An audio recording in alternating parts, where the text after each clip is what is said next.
everybody, and welcome back to Tales from Beyond Crow Lane. We're going to start the same way we always do, with some introductions. Hello, my name is Reed or Snail, and I will be your humble dungeon master for this adventure through familial trauma. You can find me on TikTok and Hive at DND5E, and Twitter, Instagram, and Tumblr at Snail5E, and on Twitch at The Gamer Snail. That's me. I'm going to pass it over to Mara. Hey everybody, my name is Mara. You can find me on the internet at College of Lore Dropout or Lore Dropout. Best of luck, which places have which name. Also, you can read my articles. Also, I'm going to start plugging a secret project that I can't talk about yet, but that I've been working on. So get excited. Love you all. Oh, yeah. Thank you, Mara. I'm going to pass it over to Bree. Everyone, I'm Bree. The one place you can definitely find me probably is in that Starlight Tales Discord. Otherwise, I don't really exist on the internet, so come say hello in person eventually somehow. I don't know. Don't dox me. I don't know where this is going. I feel uncomfortable. Have a great day. Incredible.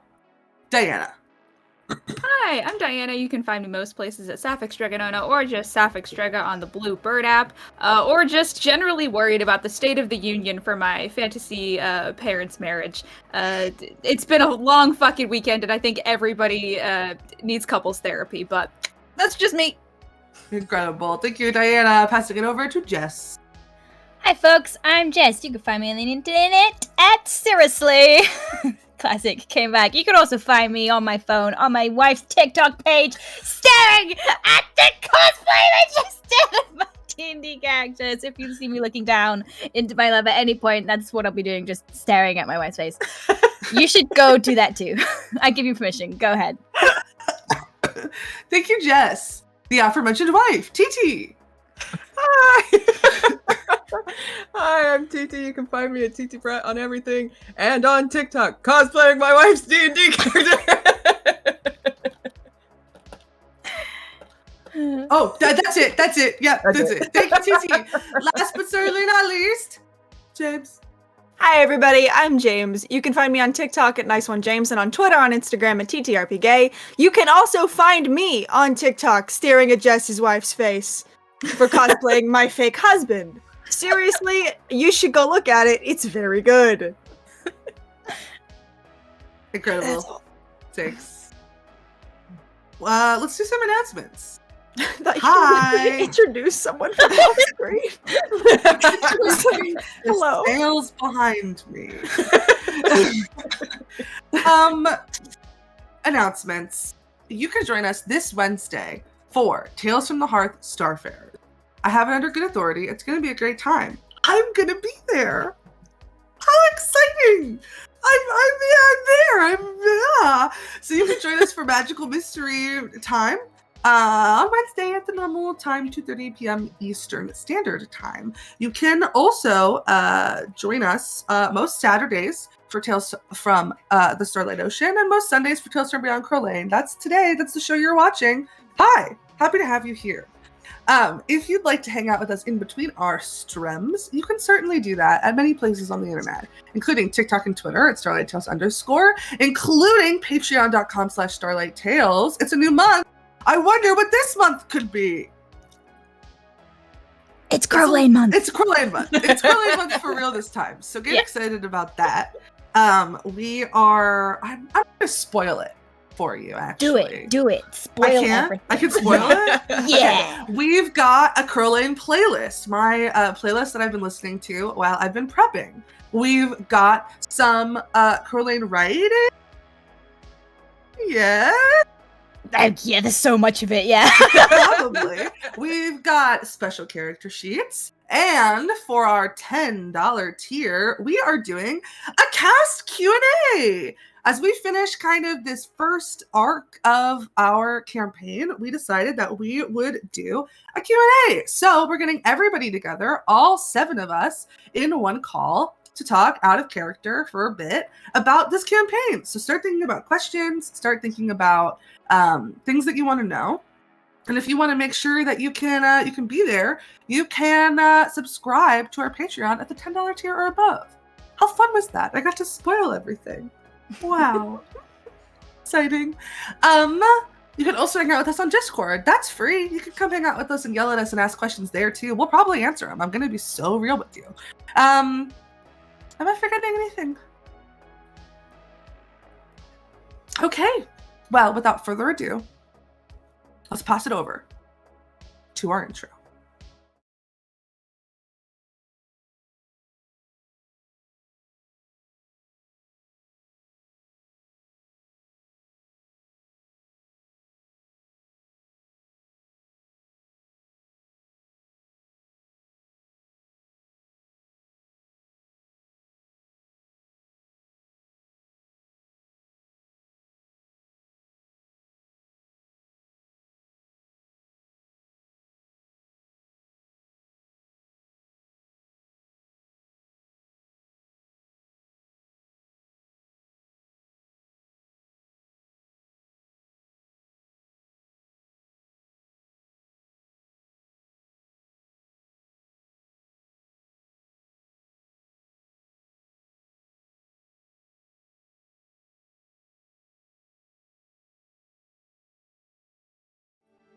And welcome back to the most normal show about the most normal family on the entire internet. In our last episode, people coped in the various ways that they could, including emotional breakdowns from Tennant, including Riva burying herself in her work, including Ruby attempting to reach out to her mother, including Rodella worrying about everybody else but herself, including Nadette challenging the aunt that she never met to cribbage, including Rose turning to answers from the dead. And unfortunately, it seems like nobody really got the answers and the support that they were looking for. And as we head into the evening of Naomi Rodella Crowcolts' first birthday, I'd love to know, what is everybody doing? I know that Tennant and Rose are asleep in their beds with their kids, but there's so many other of you who may be awake. And what are y'all up to? I've got a question. I have an answer. Does Riva come to bed? I don't think Riva comes to bed that night. Okay. Rodella's sitting in bed staring at the ceiling.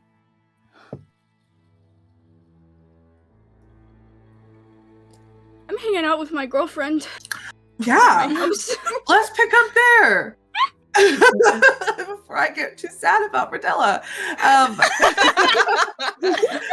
Yeah, you get home. As you kind of walk through the door, you can smell the scent of like freshly baked brisket and mashed potatoes. As Sam has put all of the feelings that she's been feeling today into dinner. Kind of walk in, like drop a bag off on the floor, and just walk and like drape myself over the back of her while she's cooking. Oh god, it smells so good. Hi. She like grabs a spoon and puts mashed potatoes on it and like brings it in your general direction. And kind of catch it like, oh my god. I think I've died and ascended to godhood, actually. Oh, congratulations. Yeah. Oh. What's how are you? That feels like a stupid question, but I'm asking it anyway. How are you? Kind of get off her and like pop myself up and like sit on the counter while she finishes cooking. Well, it's been a wild day and I truly have no idea what's going on. Which I can't say I'm too unused to with this family not ever once thinking to communicate with me effectively, but I'm feeling left out, but I'm glad to be home with you. How are you feeling? Confused? Worried? Yeah? Yeah, Rose and Tennant had me, like, well, really Rose had me take the kids for a while because Tennant wasn't doing well and don't really know No. what's going on there. But Like, what kind of unwell? Like, oh, he's got stomach issues, or like, oh, he's throwing a temper tantrum. neither. Oh, is it a sad boy time for him? Yeah. Yeah, they get like that. Oh, so I shouldn't be like really worried about it? Nah, I'll go over in the morning or something and sort him out. Okay. Really, he just needs like a lie down, some water, good snacks, and he'll. I probably did make him. sit- I did make him a muffin. Oh, that's good. Yeah. If it's sunny tomorrow, I'll just make him sit out in the sun with me for a while, and that usually, get the vitamin D's active in his little brain. It's all good. Yeah. Also, just a request Yeah. for the future. What's up? The next time, she starts laughing a little bit. The next time you decide to like bring a monster from hell and put it in my home, just a heads up. Just a Yeah. heads up would be great. I'm so sorry about that. Okay. In my defense, I didn't know Ruby was gonna bring it over here. But if we ever decide to do it again, I will let you know about the possibility that there will be a beast out of hell in our Cute. living room. Thank you. It's great with kids, though. Right? Yeah, good. Drova did good. Yeah. God. Do you want to talk about it, or do you want to pretend it doesn't exist? No, I don't know.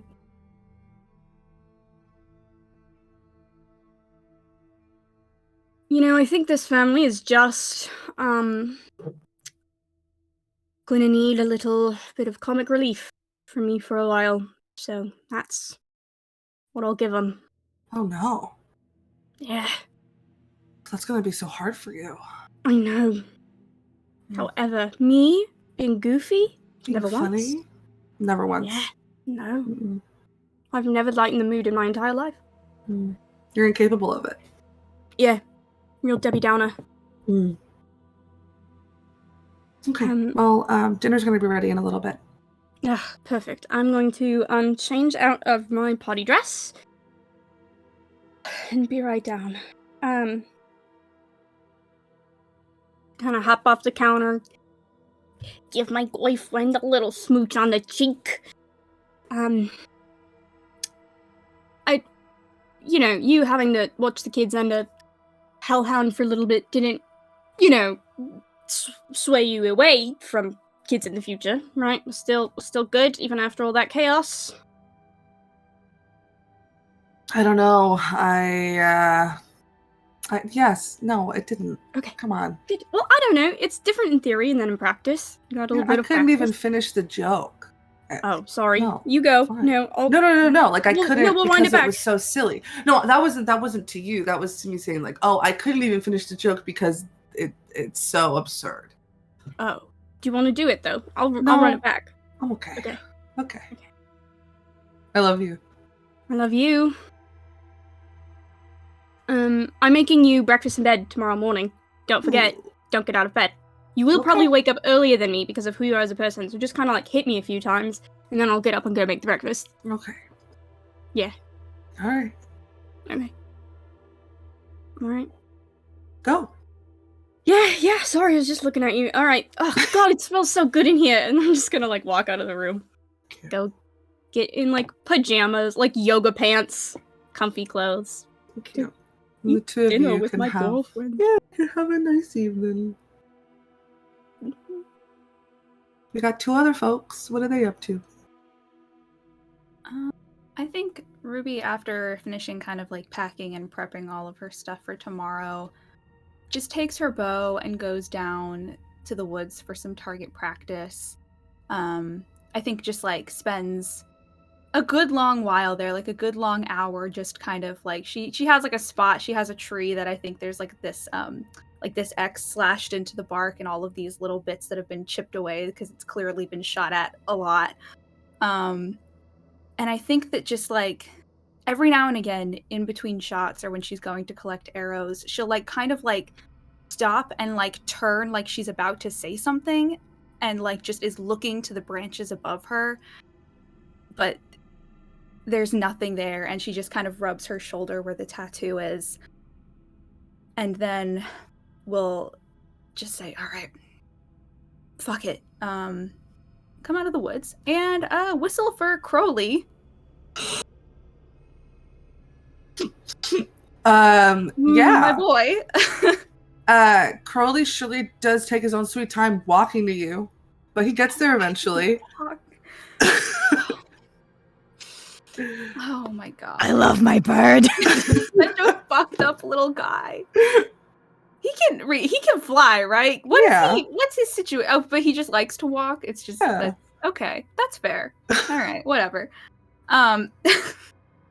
Just waddling on his like 2 back feet like a penguin. He gets there eventually. Looks up at you.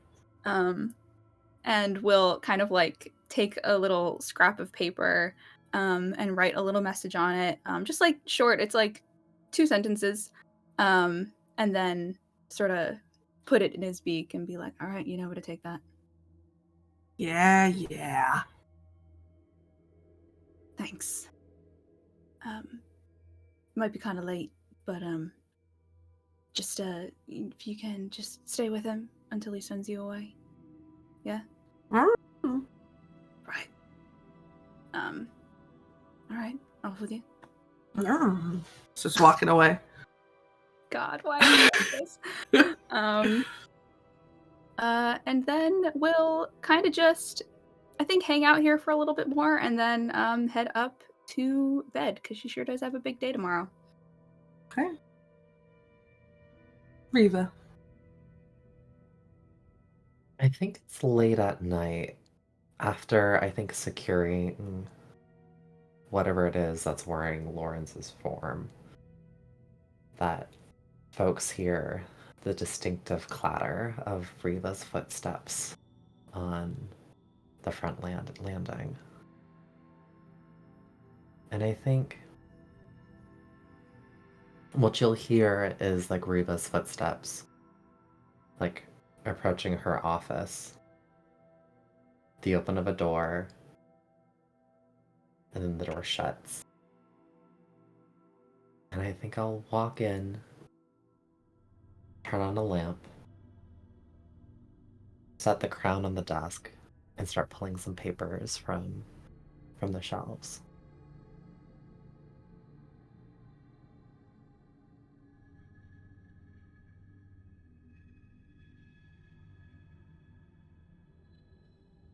As I'm looking through,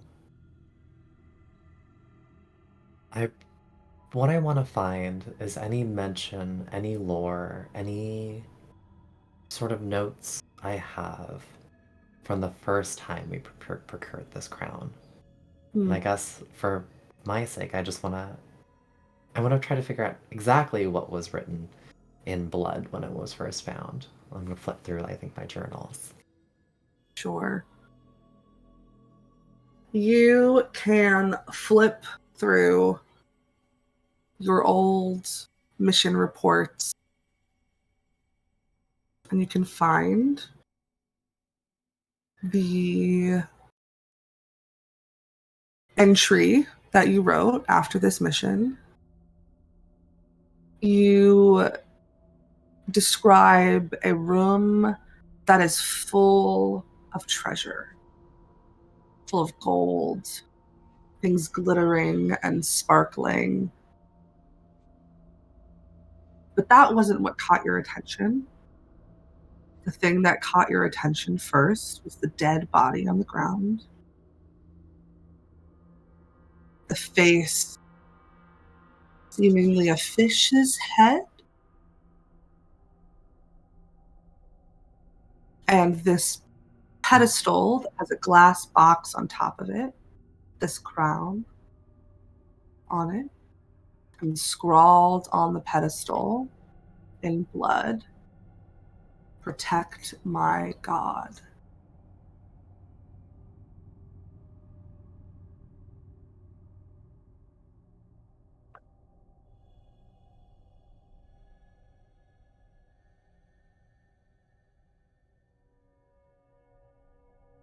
Protect my God.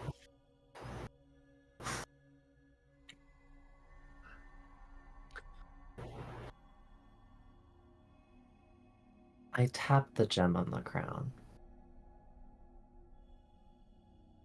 Hello. Good evening. Good evening. I am having trouble sleeping this night, and I thought that I would give a little ring and see if you would keep me company. Always.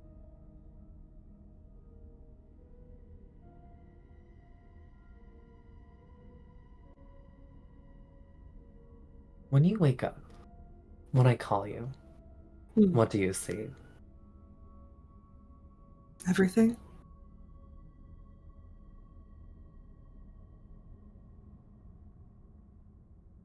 Do you see what I see?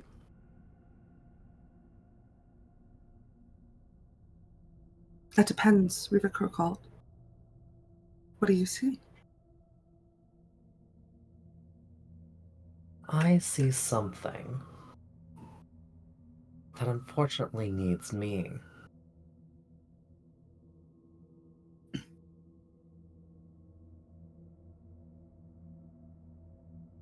So you do believe in me?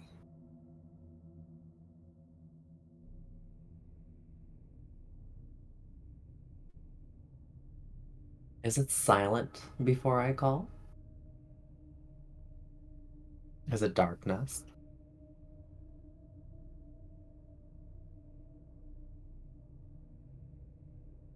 Are It's you not dead? silent nor dark.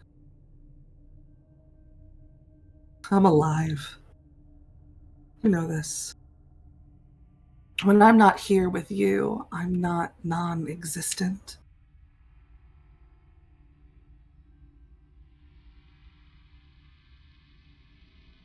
You call me here and I come, but I don't sit lying in wait for you. I'm a god, Riva. Gods don't wait on people.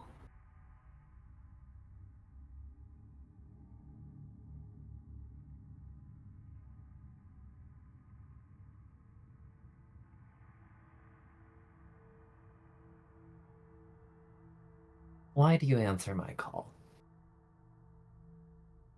Because I think you need me.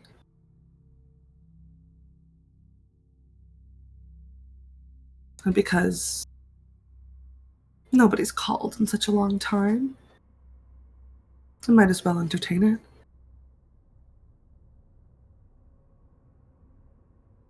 How did you keep yourself occupied this entire time without anyone calling? From what I Oh. understand, Hmm.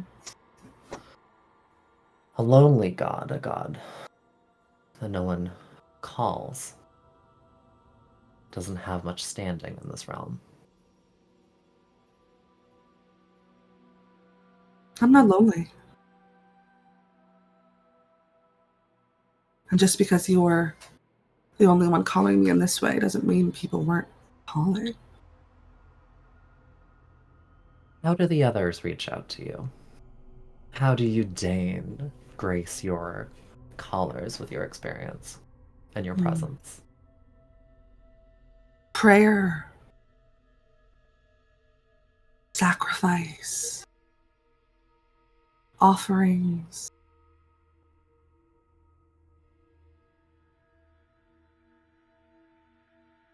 And trust.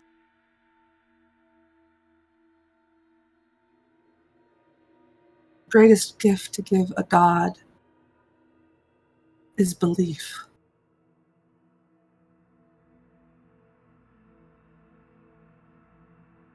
Is there something that marks your followers?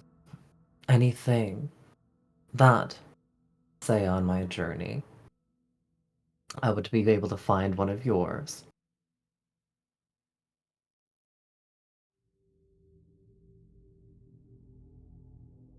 I don't think there is one way my followers appear, but there's something that you could do to help them find you. Do share. Put me on. Wear me.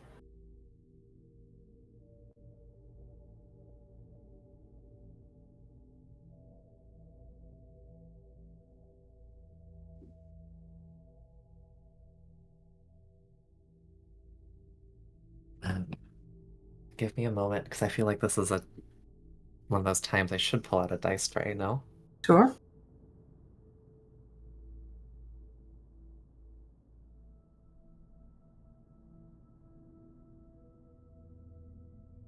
Well, this feels cross.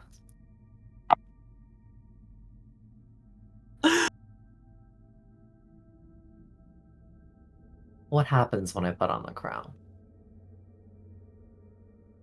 You start your ascension.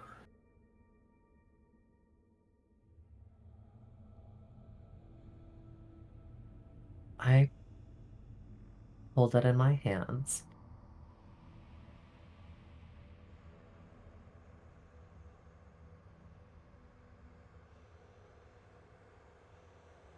And I'll put it on.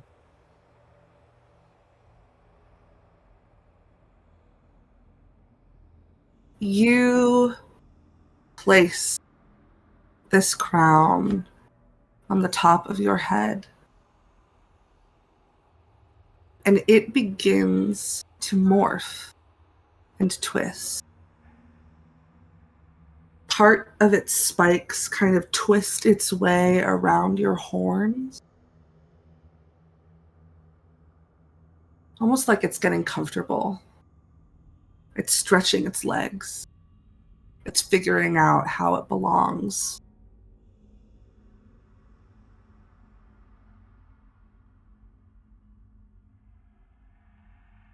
And now, I can talk to you whenever I'd like. You don't need to call on me, Riva. I'm just here.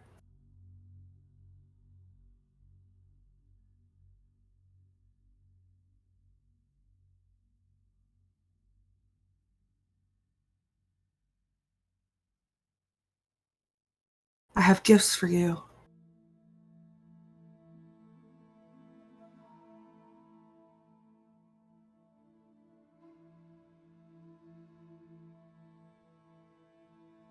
Do tell.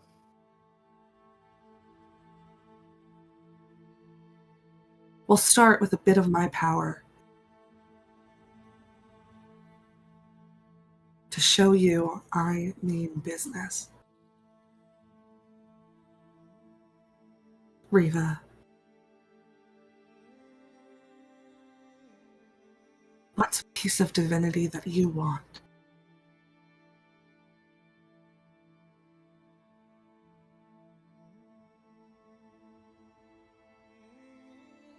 I want Zirian's piece.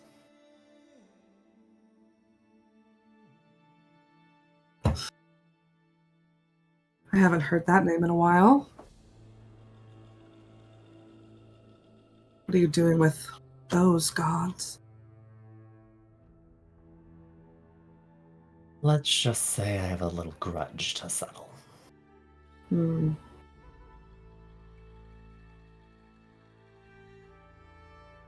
Fine. A gift. And your eyes, for a moment, kind of cloud over with shadow. Almost as if your own vision is having some sort of vignette effect applied to it. And you can feel yourself be a little bit stronger with a new ability.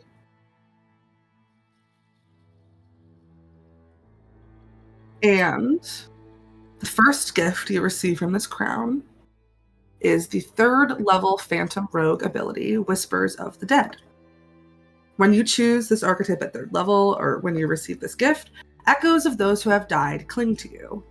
Whenever you finish a short or long rest, you can gain 1 skill or tool proficiency of your choice, as a ghostly presence shares its knowledge with you.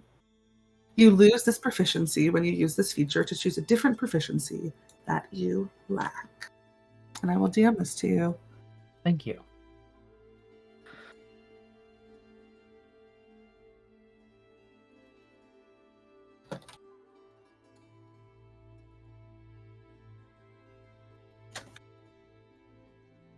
Knowledge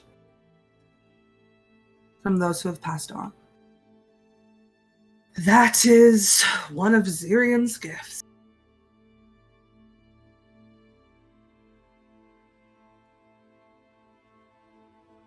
I look forward to our working partnership. Too, Riva.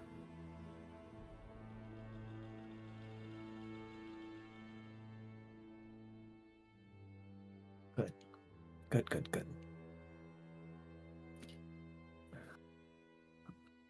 And The crown settles a bit more in your head. And as the crown settles, I think Riva settles back into her chair and then starts writing. We move from the Crowcult estate to the cottage, where Rose and Tennant are fast asleep. Tennant, could you please roll me a D100? No, I don't have that.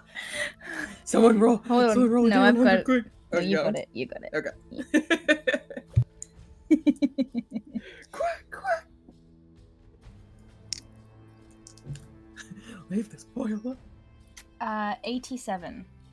87.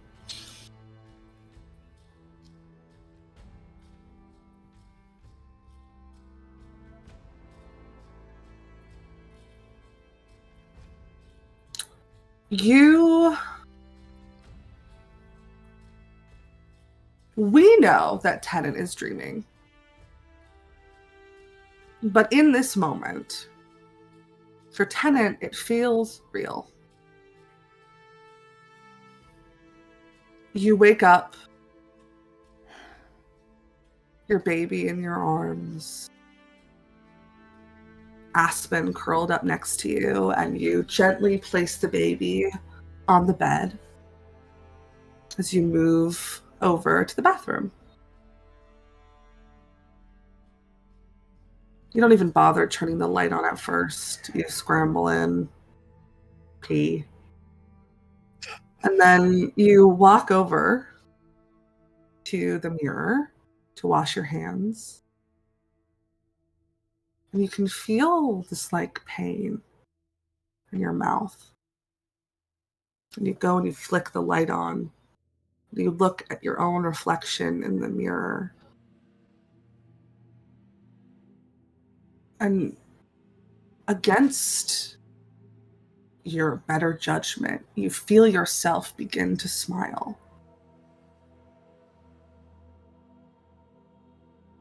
And you look at this reflection, moving your head back and forth. And this is you, but it doesn't look quite right.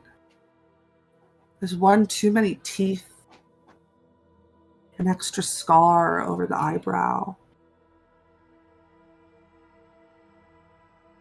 And the reflection starts to laugh. This low, guttural laugh that you can hear that kind of vibrates in your bones. And lifts its hand and puts it against the mirror. What do you do?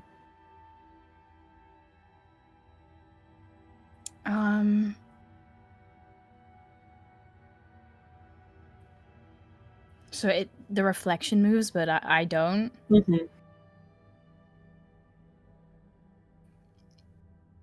I think in an exact replica of a year and a half ago, maybe, where the hand is pressed up against the mirror, he throws a fist at it and makes impact. You wind your fist back and move it towards the mirror. And this hand reaches out from the glass and grabs your hand and stops you from making contact. And you hear, come on now. Really?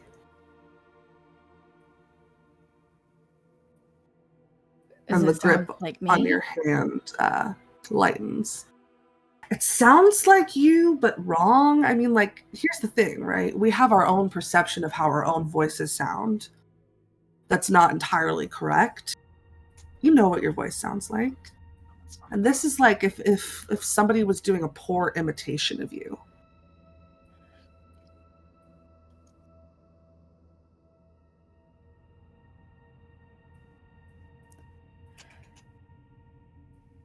Does it do anything else? Not yet. I think Tennant just tries to wrench his fist out of its grip. Yeah, it'll let go. What are you?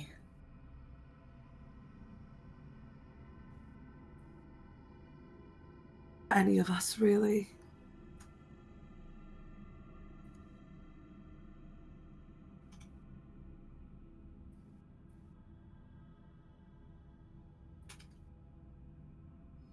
How's it you? You feel your own mouth begin to twitch. Can I make a check to see if I can feel whether this is a dream or not? Make an insight check.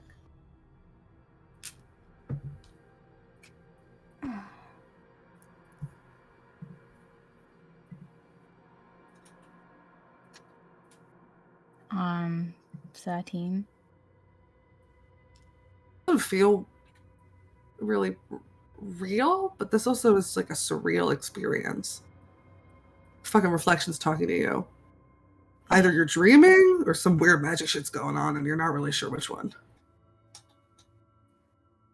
I think Tennant runs. I think he runs and just slams the bathroom shut and just kind of like braces against the bathroom, like chest heaving.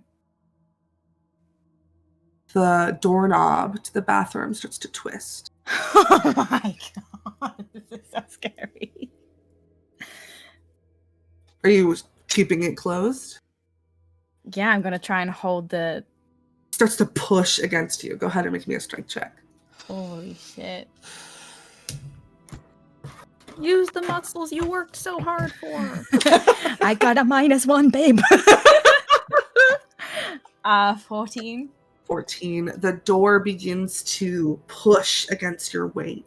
You can see through kind of like the crack in the opening, this gray hand covered in blood, dripping, drenching in blood, reaches out and tries to grasp at the door from the other side, a bloody handprint stuck on it. It looks like it's reaching for you as it continues to push, trying to find you.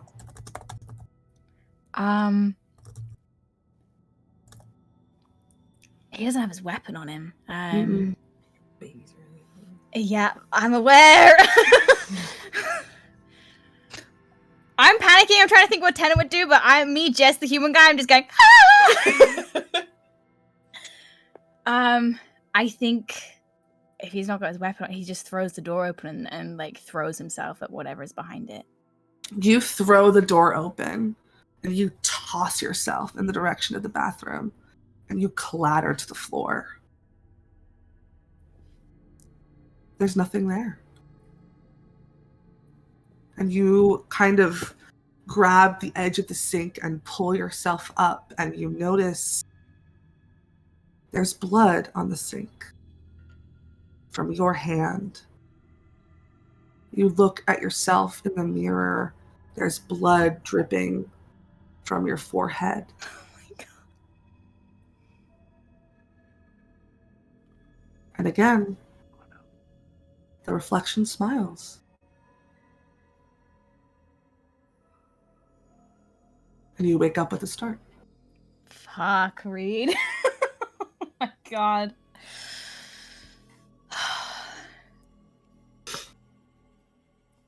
Yeah, I think Tennant wakes up very violently in this little kid's room that he's in, this tiny like one child bed that's probably, you know, I'm thinking about our Pinterest boards, this like little woodland like aesthetic bed, and I think yeah,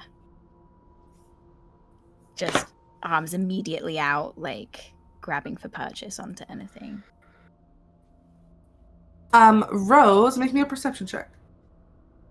Do I have disadvantage because I'm asleep? Not to give myself. No. Nice. That is a 22. Yeah, you can hear Tennant's hand kind of slapping for the frame of this bed. I think Rose kind of like startles a little bit and catches themselves kind of feeling like Elowen's weight on her arm. And like blinks and what, are you okay? What was that? I rolled a 4. I think he's just like fully having a panic attack. I think he's scrambling in this bed, trying to get out of it. Just like breath, like catching really like violently in their throat. Yeah, just kind of scrambling out of this bed as quickly as they can. I think Rose kind of like blinks again and it's been a while since they've had to do this, but the instinct is still there to kind of like pull it together so you can help. And after just a second, like sits up and goes, what, what happened? Kind of like put Elowen down very, very gently. And stand. I'm not like touching you because I'm not, can I like make an insight check to see if I can determine that this was a dream? Because I fell asleep. I feel like I know what Tennant looks like after a nightmare. Nat 20. You know exactly what this is. Cool. Hey, look at me. It's okay. It was a dream. Just like very gently take you by the shoulders, but enough that like if you need to walk away, you can without any resistance. I think he's kind of like on his hands and knees on this like carpeted floor. I think he goes from like kind of rambling incoherently in that kind of way you do when you're kind of coming out of a dream and you're not quite sure where the blurred line between like wakefulness and reality is, and then as soon as you touch him, his hands just go for you and just like cling to you, and he just like scoops you up and like pulls you against him, and you can basically feel his heart is like fucking hammering out of his chest, and he still can't quite get his breath back, but he's like pulling your head. It's like his head is bowed to you, and he's just using you to like ground himself back into this consciousness.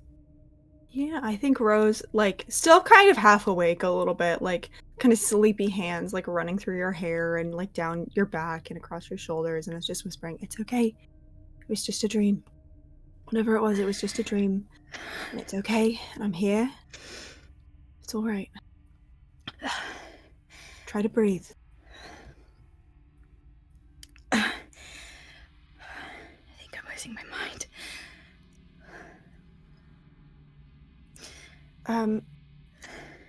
More than usual, and I don't say that as a joke. Just, you know, if... Do you think you can stand? I think he's immediately like looking behind him, looking at the beds, checking to see whether the children have been roused.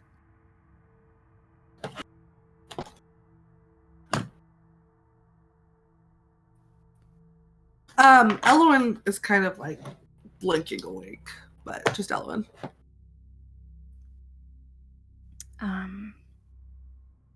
Yeah, I think Tennant immediately goes back to the bed he was just in, like hands pass over Aspen's hair, brushing out of her face, just checking her over.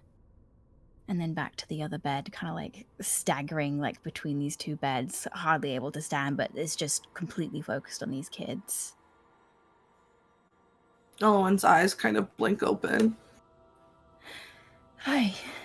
Go back to sleep. I thought I heard something. There's a crow flying into the window, you know. Okay. Go back to sleep. See it. I'm right here, darling. It's okay. What? I said, Mom, Yeah. can you get Stuart? Yeah. I'm assuming I know who Stuart is. Tell me all about Stuart. Definitely Acquaint a me rubber with this duck. man. No, Stuart is a stuffed rubber duck, not a real rubber duck, Yeah, but come a on, stuffed get it together, duck. Jess. Come on. What are you thinking? Sorry. Yeah, I'll go wherever Stuart is. Is Stuart in this room? Yeah, Is he's Stuart on in the room with shelf. us now? Yeah, I'll grab Stuart and kind of just like very gently tuck him in next to her. There you go, love. Thank you. You're welcome. Rolls over, kind of falls back asleep. I think Tennant stays kind of sat on the floor by this bed, like one hand kind of like on Elwyn, just kind of like staring into, dead space and just like trying to control her breathing again.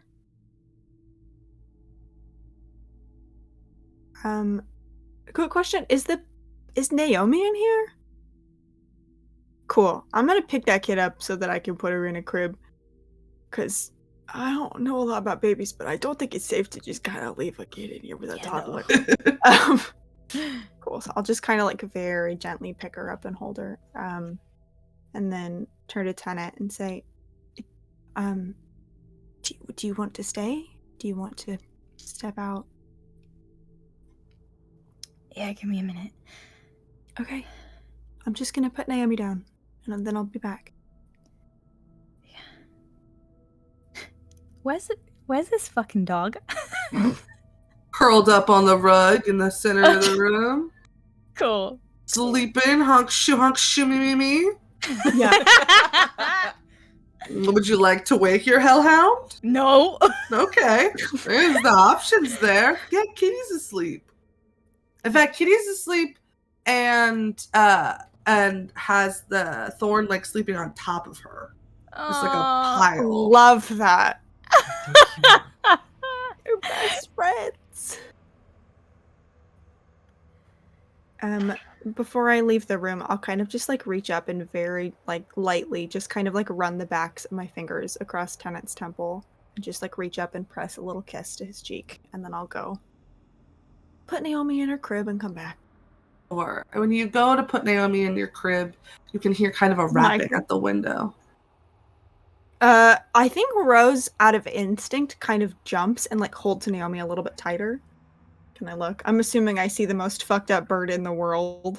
You see a bird sitting on the windowsill Bird is doing a lot. with its hand just kind of going like bird. this.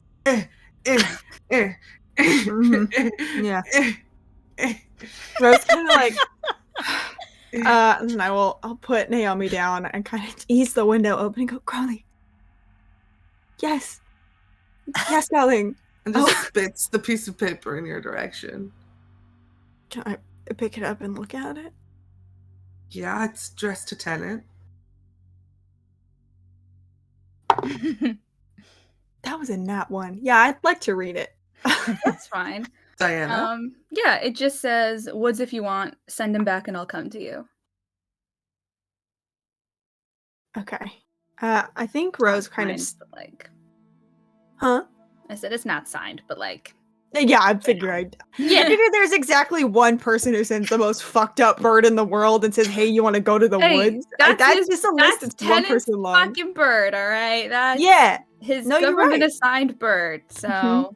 I found Assigned him and bird at made him birth. myself. I'll kind of like fold the piece of paper back up, and then I'll like hold an arm out to Crowley, like kind of silently asking, you want to ride? Hop on. Cool. I'll kind of like push him up to my shoulder a little bit and close the window. And then I'll go back. I'll like walk a little bit heavier than usual so like Tennant can hear my steps coming from like 2 rooms away. And then I just think you kinda ease find back in. Tennant's gone to the bathroom and is like standing, has inspected the door handle, inspected the door, and is kind of like standing in the middle of the bathroom, like staring at the mirror, staring at everything else, like just being insane.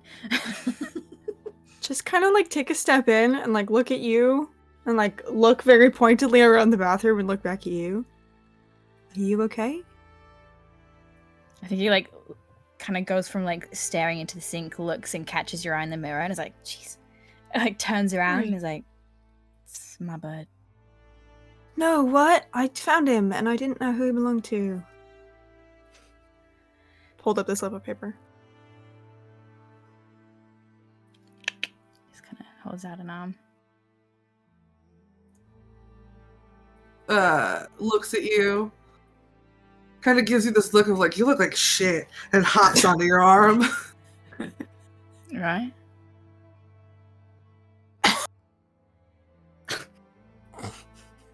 Sick.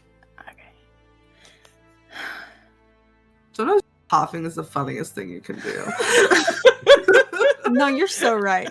Carly seems like a man who coughs like a human man who's been smoking Yeah. for 40 years. Yeah. Totally. Doesn't even like Tana doesn't even like go for the note, but kind of like, I'm gonna go clear my head. Is that alright? I mean, you know, do what you have to do. I'm not gonna, if it makes you feel better, I'm not gonna stop you. I'm trying to be like cool and not overbearing, so. Yeah, you're doing a great job. Do you need anything from me? Can I help in any way? I think wordlessly will just kind of like cross the distance between you and just kind of like hold you against him for a minute. Just kind of like breathe in the smell of your hair and like eyes close. And it's just like a long few seconds, just like holding you chest to chest. You can feel the heartbeat kind of like come down a little bit. I think Rose is holding you so tight.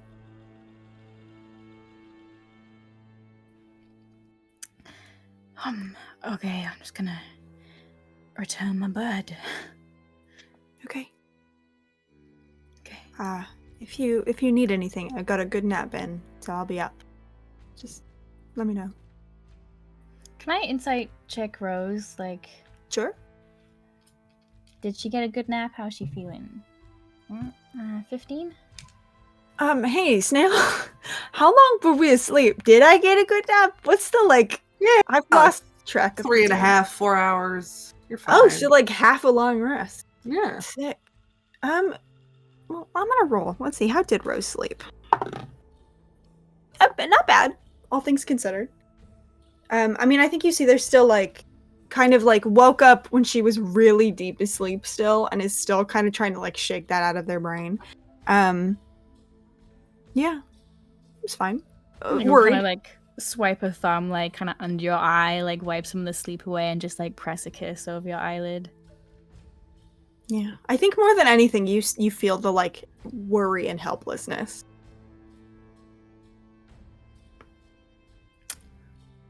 Yeah, nothing they can really do, huh? No.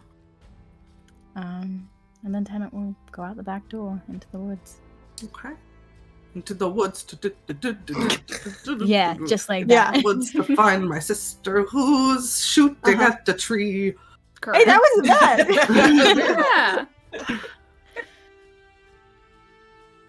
Yeah. I You mean, do that. Yeah. Okay, cool. Still is shooting at a tree. I think like there you can hear just from a long way off just the steady like thunk over and over again, and then like as you kind of approach a little bit, there's like a brief pause and then it resumes. Like, I know you're coming. Yeah, he kind of stumbles through the undergrowth of this wood, realizes they just didn't put a fucking coat on and are now freezing, so just kind of like, yeah, just kind of stumbles over and kind of stands like at least like kind of 20-30 feet away, so you know he's there, but is just waiting for you to finish whatever you're up to. Without turning around, I think, you know, just Ruby kind of like pauses, lowers her bow. It's late.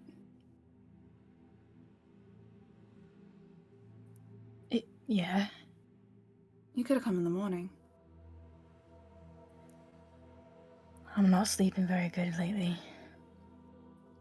Yeah, me neither.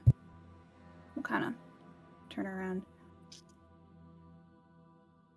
You right?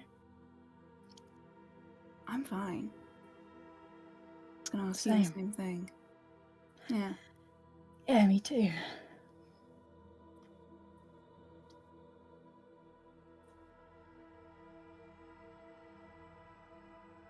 Blood yours. You cut out a little bit, sorry. Oh, sorry. Was all that blood before yours? He kind of frowns.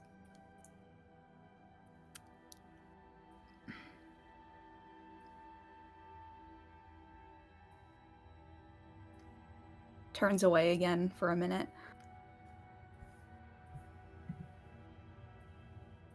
I'm sorry. What was that? You're not gonna get it again. We'll kind of start walking over towards you. Said a lot of things I didn't mean.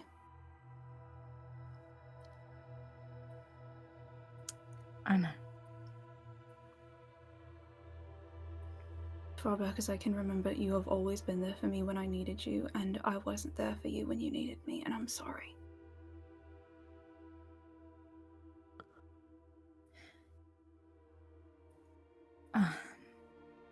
It's gonna change, then.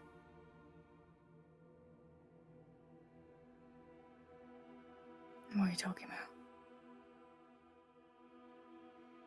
I mean that you've been carrying so much. You've been pulled in a million directions, giving more of yourself than you have to give for a long time.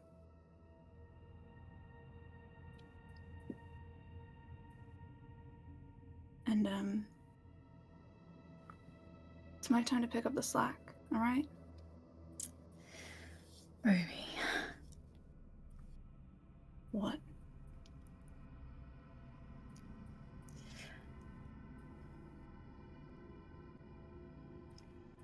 Consider it, my way of making up for the first 20 years, yeah?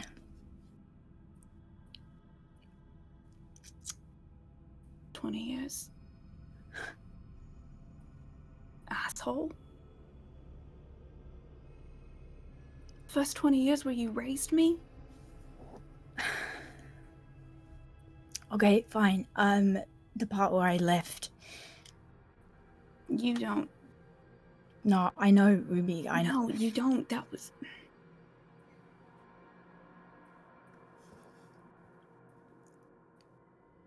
I know that was really hard on you. And I don't need you to forgive me for it ever or any of it. Give you?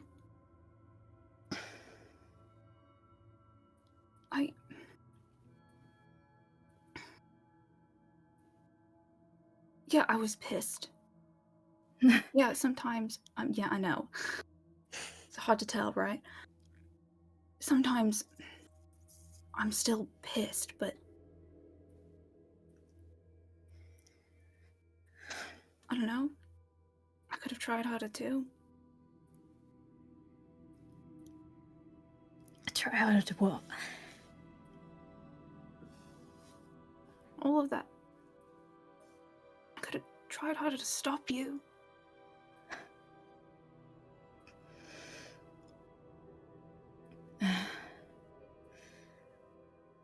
I didn't really listen to anyone back then, so... I know, but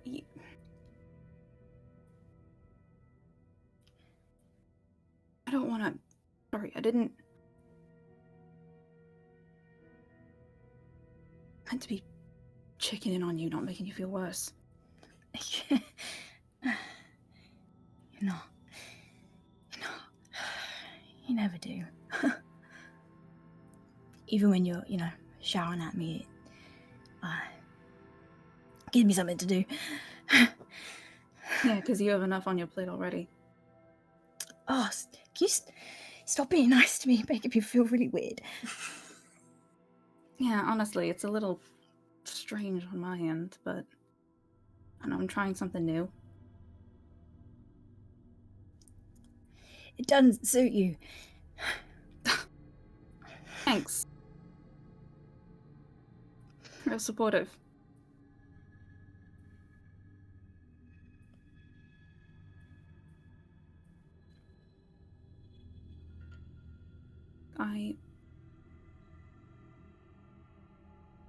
I don't know what's going on with you and and the kids and whatever happened in the house, but I don't know, for what it's worth, I think you're a really good parent. So gods only know how much worse I would have turned out if I hadn't had you around. I think half the shit's my fault. Yeah, but it's called harm reduction. I don't think that exists in this family, Rube. Maybe not.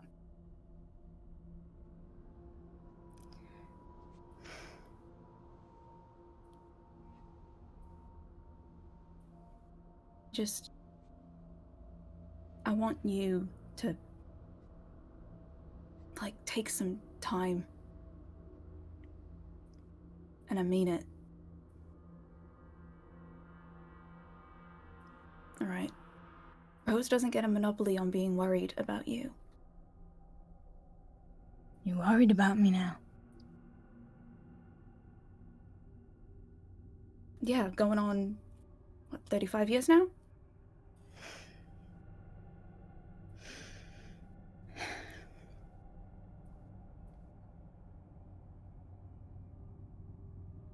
It will kind of his hand will go up to kind of brush some hair out, and it will kind of pause as if it's oh, I'm not usually allowed to do this, but then we'll kind of push through and just kind of run a hand through your hair. It's not your job to worry about me. Really? See, that's fascinating, because you seem to have made it your job to worry about everyone else. Yeah, well, I'm big brother, am I? Yeah, I mean, see, that might have worked when we were, 8 and 6, 10 and 12, but I don't know, you really don't have that much on me at this point. I have a bit. You're taller, that's about it. I'm much fucking tall. It looks down her nose at you. Much fucking taller, actually. Were it not for the fact that you just confirmed for me that you were significantly injured earlier today, I would at this point, have you flat on your back on the ground at this point. So, you're very lucky. Count my stars.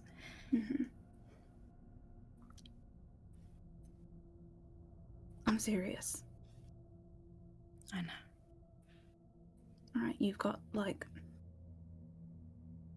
a million different things. You've got a lot of people in that house who care about you and need you, and I need you too. I'm always gonna need you, but I've kind of just got the one thing. Just let me do the one thing, yeah? What's that? I'm a hunter, aren't I? You cut out, I'm sorry.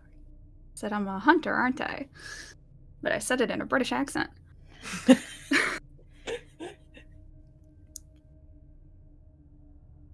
You're a lot more than that, Ruby. You always have been.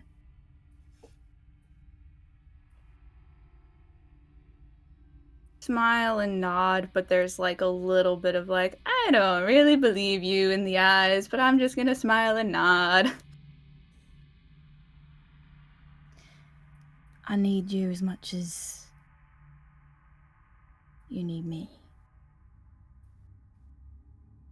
Perfect. So we're in agreement then, yeah? Because I just spent the last month pretty much sat on my ass, really doing nothing. Yeah, you must have been So- really bored without someone to bully all the time. I was deeply bored, you know? Yeah, I mean, Nadette and Sam have been hanging out, and I do feel like, I don't know, I can't bully Sam yet. We're not there, you know what I mean? And I didn't want to bully Rose, because, I mean, the baby's doing that enough already. Hold on, the first year I brought Rose home, you did nothing but incessantly bully her. And Sam gets a free pass. Why is that? I ignored, actually, for that first year, I ignored Rose and bullied her once. So I feel like, Right. you know, progress. I don't know, I'm older, wiser, I guess. I've grown, just not vertically.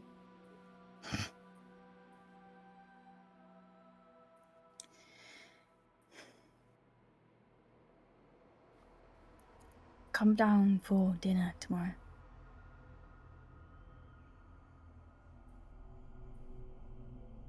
The kids miss you.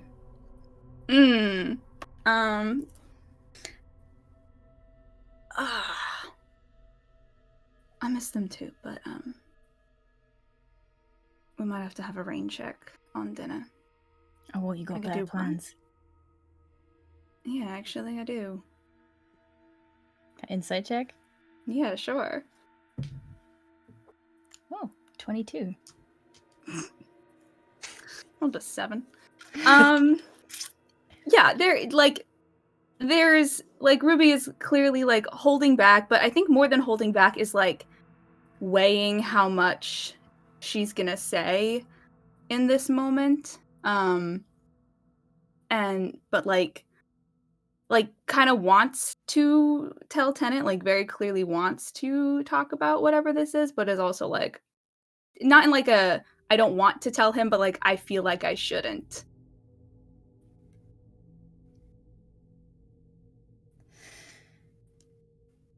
Ah, fuck. What? Don't do it. 10. Don't. Just don't. I've got. We'll I've got find. to. We'll figure out. You go off on your own for this family all the time. Yeah, and it fucking sucks. I don't. This is not the answer. 10. It sucks for you because you have to be away from your family. All right, I'm gonna have company and. What company? A little bit of oh fuck, whoops. All right, but you have to be so normal about it. All right, you need to like. I'm being fucking normal. What company? You are not being normal. You're already not being normal. All right. What do you want me to do, Ruby? What? I want you to not You in a fucking blow debt? this up for me. No, I don't think so. I don't know. I don't really have a lot of. Me and Mom.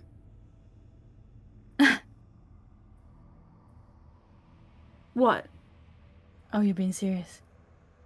Yeah, is that so hard to believe? No, you could say he's trying really hard to like be cool about it. Mm-hmm. Your mum doing what though? Honestly, I don't know. Okay. God.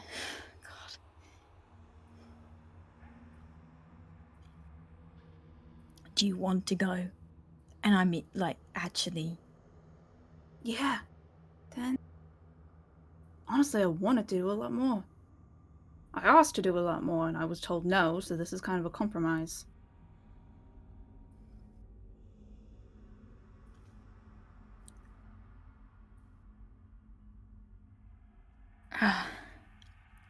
When? Sometime tomorrow evening, I think. Okay. And I'm telling you that because I want to tell you, as a courtesy, not in a you have this many hours to go to mom and make this stop somehow. All right? So I can see the countdown clock starting in your head, so please just... You can't see fucking anything. There's nothing going on, man. Please. And I can speak to mom if I want to. I'm not gonna...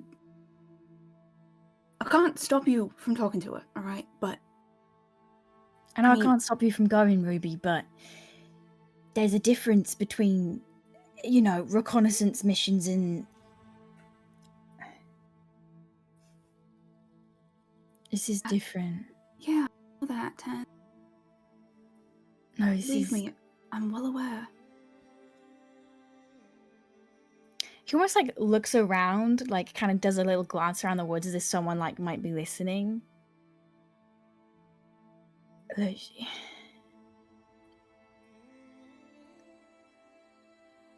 is a different kind of pain.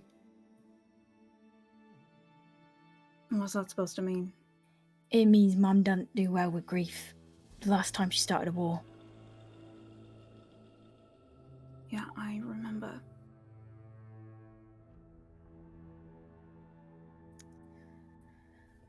Okay. It's fine.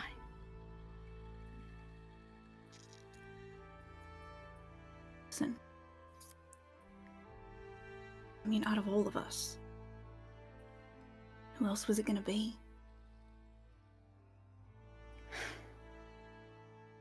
Mara, I could see you screaming in the corner. I'm so sorry, babe.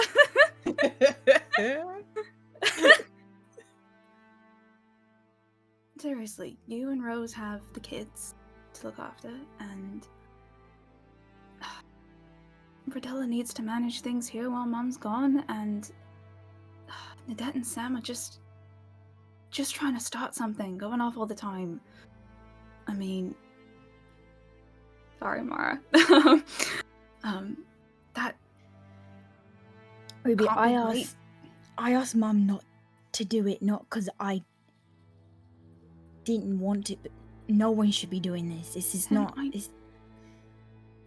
Well, then who's gonna do it, Ten? Who's gonna do it? I hope and I pray to the gods that don't fucking exist every day that someday there is gonna be a generation of Crowcolts that don't have to deal with this, that never have to hold a weapon in their lives. I hope and I pray that every day that's gonna be your kids. But if that's ever gonna happen, if that's ever gonna be possible, then there are things we need to do now.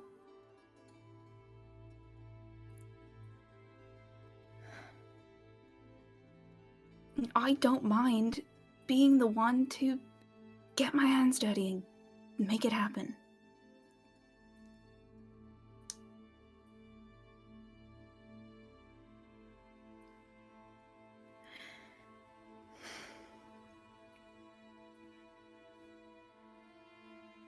I'll sleep on it.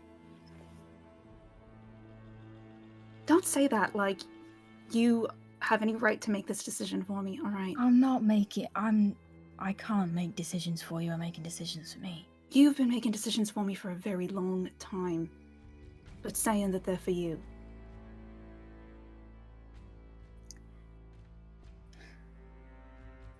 And I know damn well because I know we both done it to Nadette, so...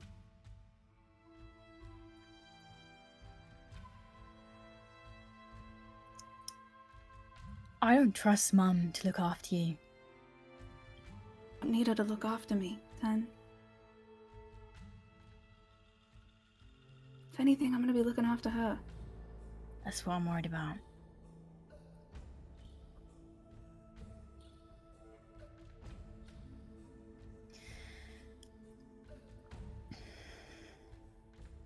Ah, fuck. See, that's why I wasn't gonna say anything. I didn't want you to worry. It's... I'm glad you I didn't said want you to something. worry more than you were already gonna worry. No, because if you had fucked off, I would have been valid, but... Yeah, I know, you would have found me and fucking, I don't know, sent me towards God or whatever. Yeah, okay. I really don't have the puzzle pieces here to make a decision. I don't know what the fuck's going on with whoever is in that house. And people, Nadette mentioned a god, and I know something to do with... I just... Do you want to know now? Because we can talk about it now. No, because I won't sleep. And I need to drop my alright, kids off yeah. at school. Yeah, don't worry about it then.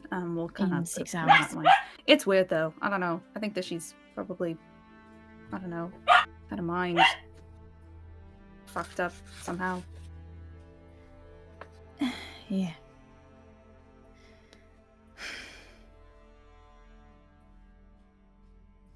Are you alright? We've asked each other that like 5 times in the last 10 minutes. You're gonna have to be more specific. With the Lawrence stuff, are you alright? I'm so sorry, Jess. You're gonna have to repeat yourself because there's a hound at my door.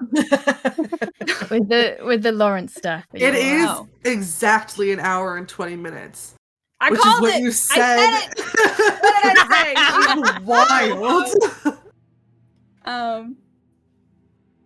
I mean, like, no. I don't know. I told Mum that I'd fucking kill her for her, but she said no for some reason, which I was a little bit taken aback by. But, you know.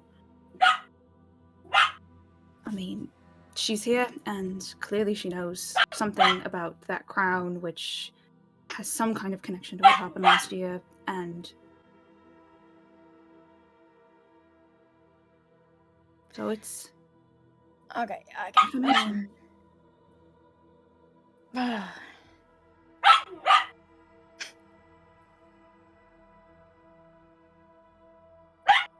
here's your fucking bird back. Kind of like kicks like Your bird. You brought this one home.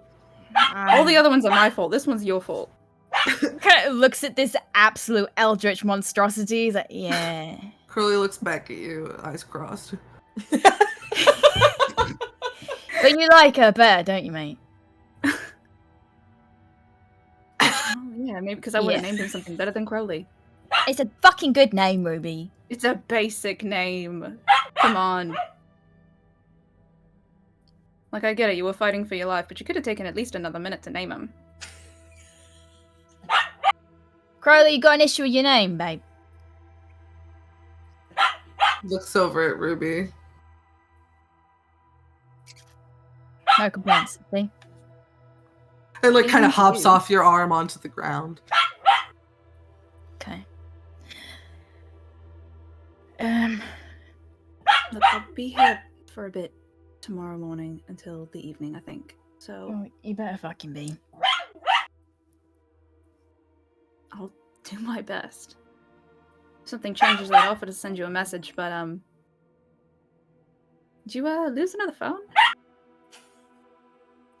Yeah, you know the bit where I got stabbed? Yeah, I dropped it in the fucking scene. Alright. What'd you do that for? Kind of like does the like sibling like kind of pushes your face away, and then like grabs you by your horn and like hauls you back in and like that's illegal! That's illegal! shut up. Rubs you on the head. Okay. God. And I've been getting so many compliments on my hair, now you've gone and fucked it all up. You've been complimenting your hair. Nadette. Oh. I think she wanted something. Yeah, it looks nice. It looked like, you see, that face is exactly the face that I made, because this is just, like, the way it is. Yeah, it hasn't changed in 35 years. It really hasn't. I don't know. She definitely wants something. For sure. But I never got to the bottom of what it was. Oh, do you like your dog?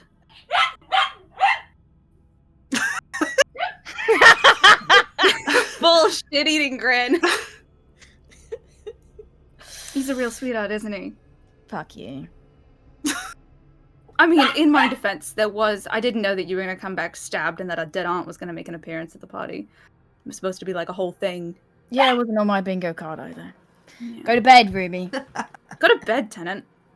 Turns around. Incredible. Anything else anybody is doing at night? I'm gonna go handle my hellhound.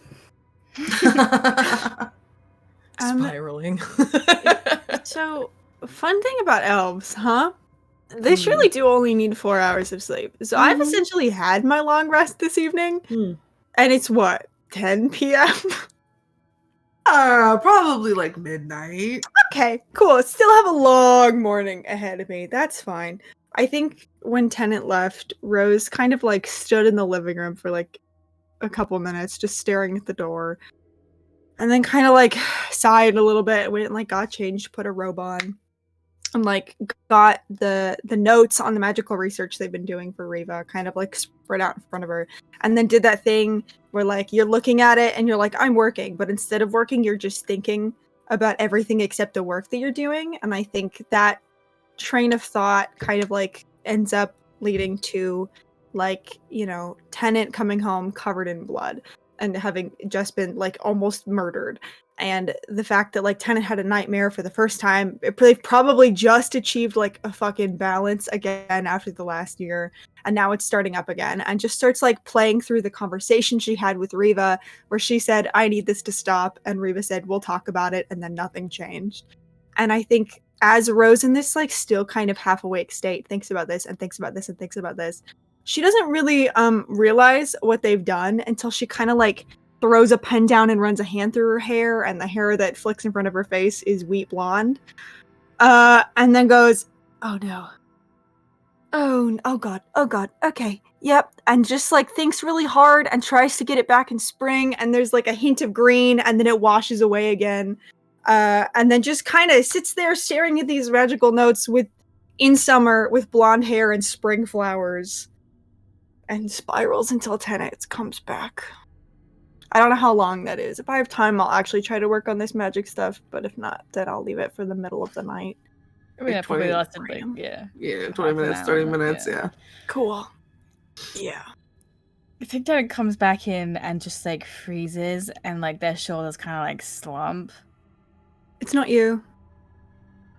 It's not you. It feels like it's me. not. I promise you, it's not. That's I'm you're really sorry. the flowers. I I don't fucking flowers. know I No, was Tennant. late Tennant, listen. You look. It's not you. Okay. And I mean, like I don't normally flower in summer, as you know. The flowers are you, the spring flowers, because I love you. It's not you. I'm not mad at you. I tried to fix it, and then I just kind of doubled the flowers on accident.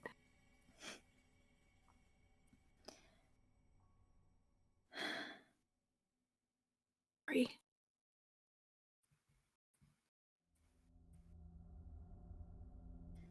Dare I ask who you're mad at? Oh, you know. Do you want a list, or? No. I'm just kind of like play with like the spring flowers in your hair. It's just like you to try and fix it and just love a bit harder. Yeah. No, I have, I don't know if you've noticed in 10 years, I have this nasty habit of trying to fix things and then making them a bit worse. You've never made anything worse. Okay. Well, you're a bit biased, I think. Yeah, but I'm also an expert. Oh, really? Yeah. Yeah. Well, I'll take your word for it. You do that.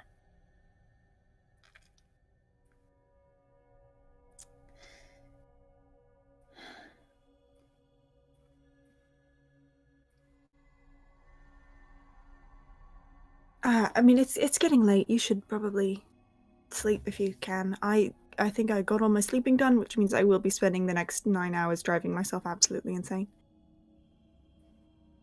Could you not? I mean, I guess I could pencil it in something else.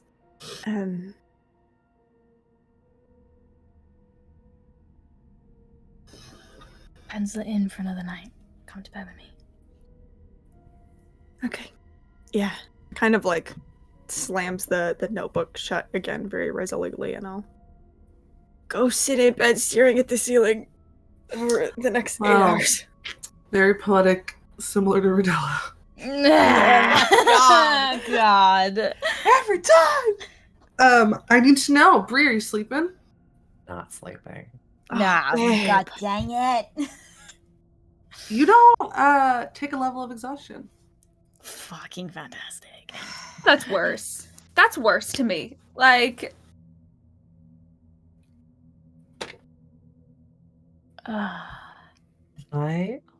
If I may this evening, Please.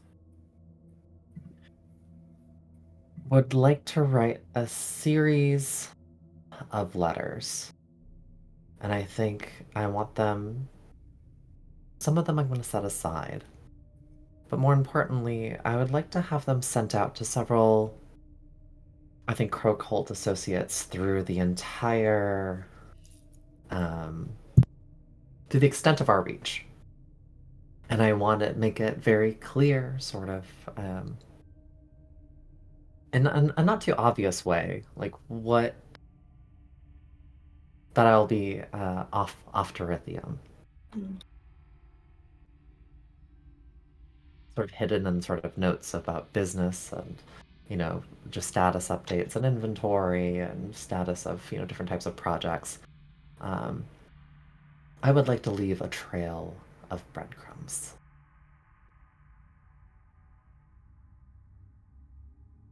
Sure.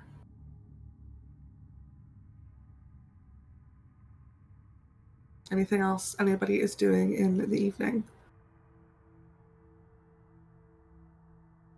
Yeah, I think Rodella lies in bed, just kind of drifting in and out of sleep. After spiraling and staring at the ceiling for several hours. And as they're drifting in and out of sleep, every once in a while when they come to, and they're in that kind of half awake, half asleep state, they'll look over and they'll see a sleeping Riva, or and for a second think that, okay, they've come to bed, it's okay, and then they'll kind of wake up more and realize that it's just the sheets piled up next to them, and then they'll fall back asleep and come to, and they'll look over and they'll see a sleeping figure, but it's not Riva, it's a young man that has kind of curly brown hair and a very soft face. And Rodella will blink a few times and they're gone. And they just kind of continue to do that throughout the night. And as our party sleeps or doesn't, that is where we're going to take our break. Don't change that Twitch channel. We'll be back in about 10 minutes. See you soon.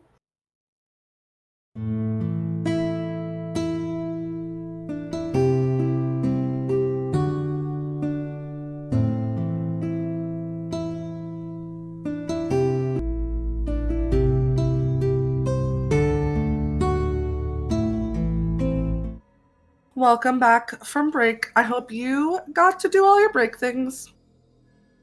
We pick up in the wee hours of the morning with Riva, who is taking a sip of water.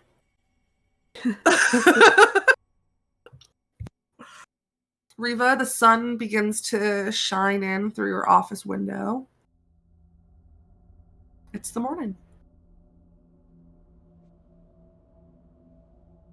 I think as the sun shines through the window, I reach out, turn off the lamp. I close the notebook that I've been writing in.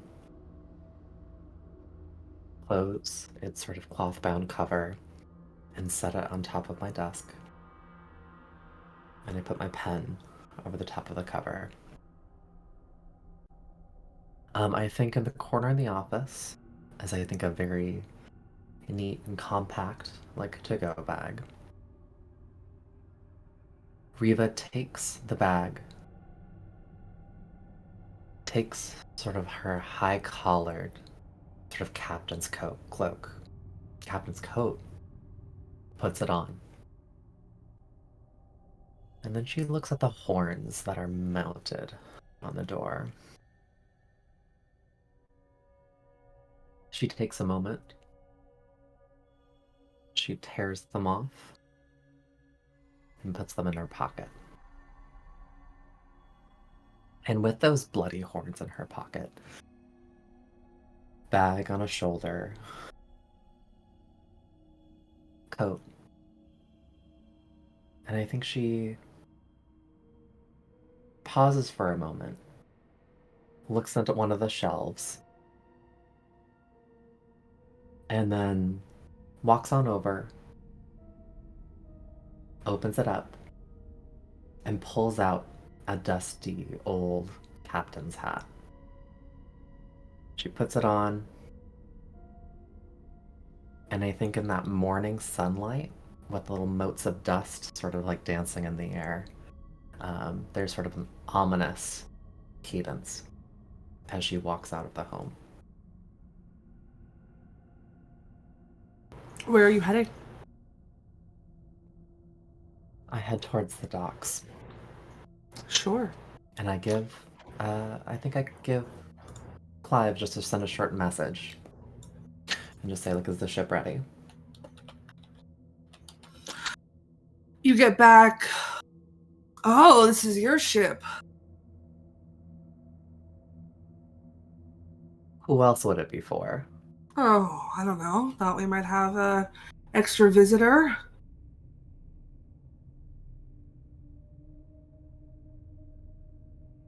Yeah, it's ready. Good. I'll be there within the hour. Okay. And then I send a quick note off to Ruby. Bring the captive. Ship is ready. We leave in an hour. We kind of, even when she's asleep, just is awake in an instant, alert on it. Quickly changes, grabs all of her stuff, and then we'll go to the room that they were keeping Ward in. Yeah, where is that? Yeah, where is that? I wasn't sure. I Still think the they've office, or they've got a room in the estate where they've been like locked up. Sure. Yeah, we'll go. Just kind of open the door, to like unlock it, open the door to the room, and Ward is just, like, kind of like sitting up in bed, reading a book. come on. No, good morning.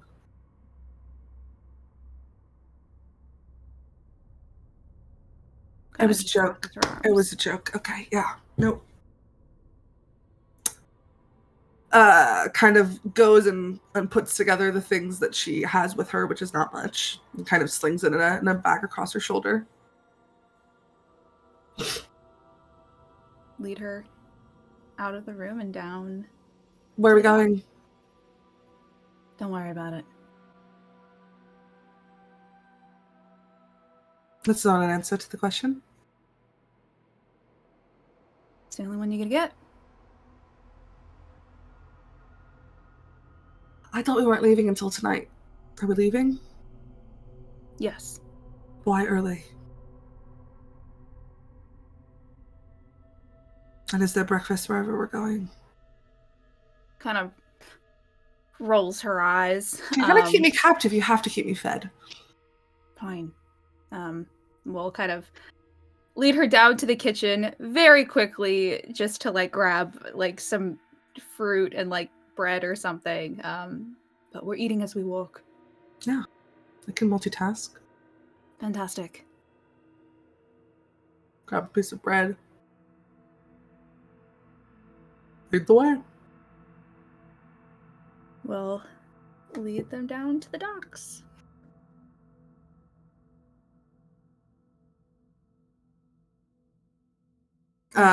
Is Reva there when you get there?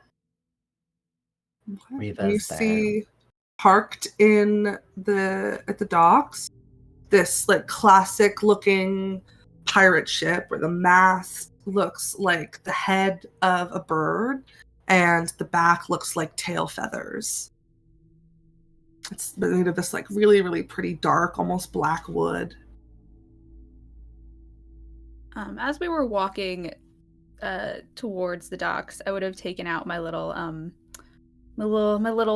holo transmitter and sent. Oh fuck! Who am I gonna send this to? There are no good options. No good options. I'm gonna send it to Rose because I know that Rose lives in Tennant's house for some reason. And No reason. yeah, just no reason. And just be like, tell Tennant, shipping out now. Nothing I could do. And that's it.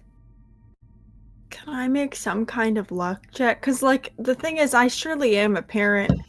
And I sure, you cannot tell me Aspen is not a you got games on your phone kind of kid. Right? So it's like, I feel like 50-50 It's if I've even super got early. it I don't in think the room. kids are up yet. It's Yeah, like but they crack of were- dawn. You know what I mean? Like, I don't know if I brought it to bed with me. Oh, yeah. And it is Make out canon a- that Aspen is a you got games on your phone because Tennant had to pay a debit So card for true. games. We did get it. Yeah. Yes. Roll a d20. Okay, cool. What is that? That is a 9. No. Cool. So you don't get a response. Fine, I expect them to be asleep anyway. So, but yeah. Anyway, get word to the ship. Morning, Mom. Good morning. And good morning to you too, as I stare at the thing. Ward.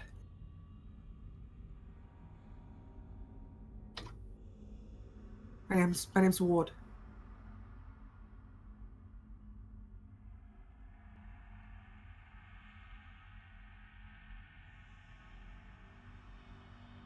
Not on this ship.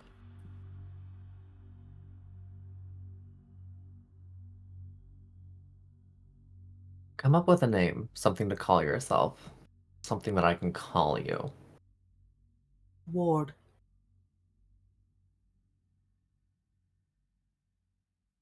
As per our deal, you will have the opportunity to destroy the crown. In exchange, we are first going on a little trip, and I do apologize for starting our trip early. Her eyes kind of look at the crown that's nestled on your head. Yeah, can I see that? Because she had the hat on, so I assumed that I couldn't see it. Oh. Because I was like, I did forget about the hat. Can you? Sexy ass How hat. how big is this hat? This is a big ass crown. This is a powerful ass hat. This is Riva Crowcolts' fucking captain's hat. Read. Bree, you make me a luck check. See if any part of this crown is sticking out of your head. Alrighty. Luck. Just rolling up d20. Oh D20. no! Oh no! That's a nat 1. It's a nat 1.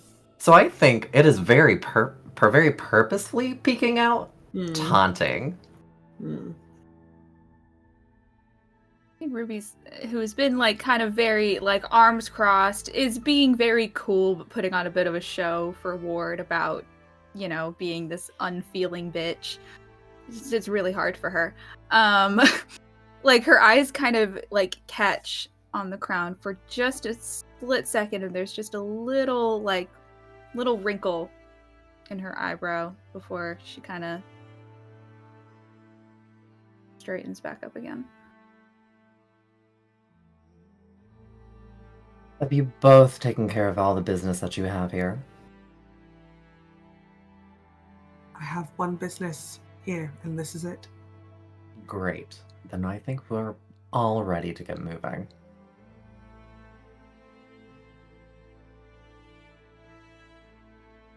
Right? Up you get.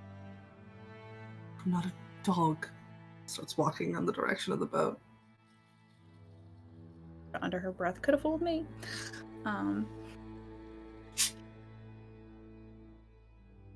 Yeah. You all get on this boat. Bree, could you please roll me a d12? A D12. Mm-hmm. Oh, that's so...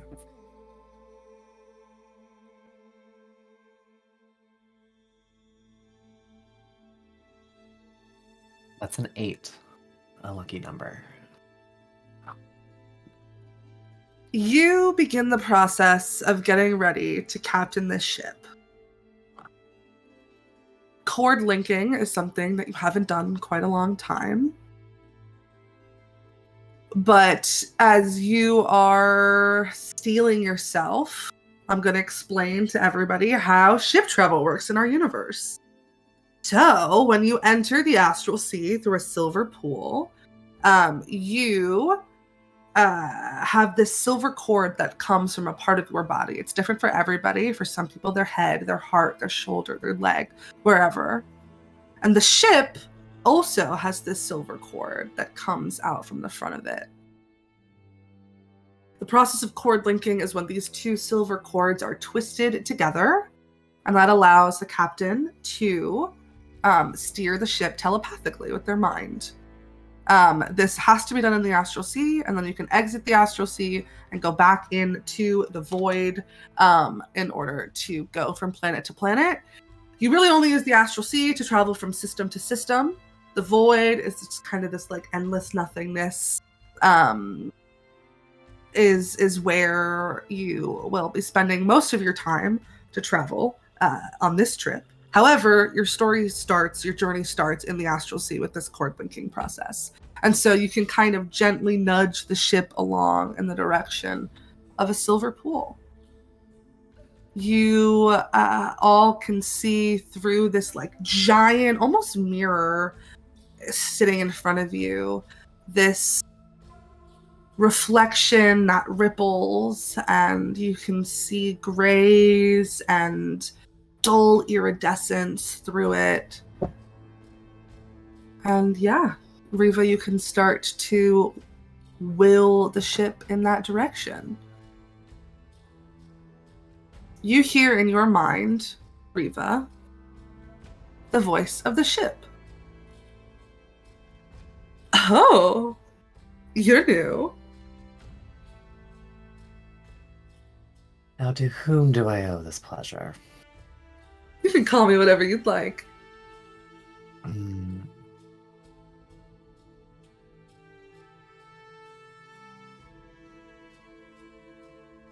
Let me ask you a question before I give you... Okay. Before I gift you a name.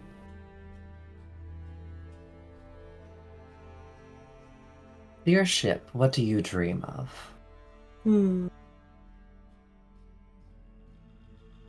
Dream of my captains. Your captains. What do you dream of, oh new captain of mine?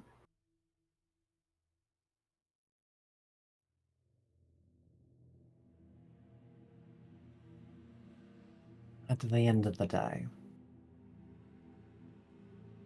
I think I dream what we all dream of. All captains dream of. An open sea, air, wind in our sails.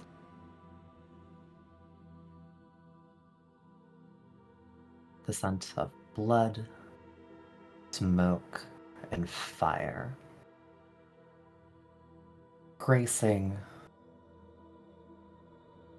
the ship with victory. Hmm. You say you dream of captains, all of your captains. By the time I am done with you, you will dream only of me. I will call you Sweet Victory.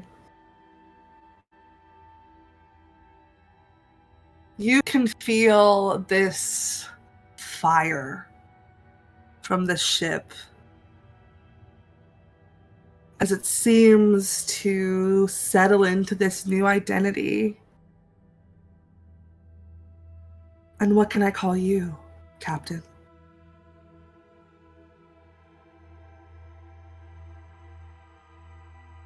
I'm Captain Riva Crowcolt.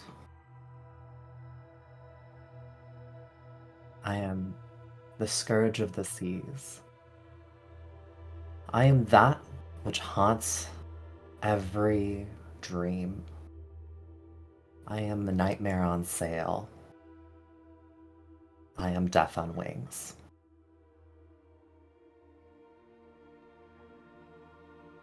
It'll be like I've never dreamed before.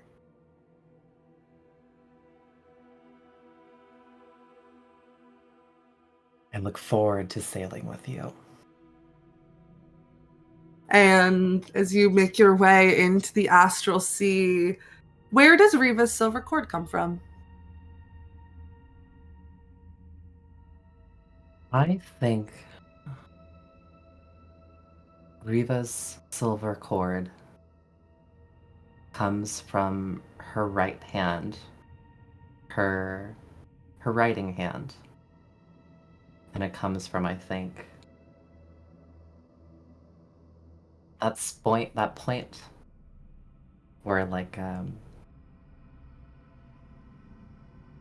where not only a pen rests on your finger, but also a sharp blade. And coming from the beak of this bird at the front of the ship is its own silver cord bending backwards in your direction. Diana, where does Ruby's silver cord come from? Oh God. I didn't think about that at all, even a little bit. From her left shoulder.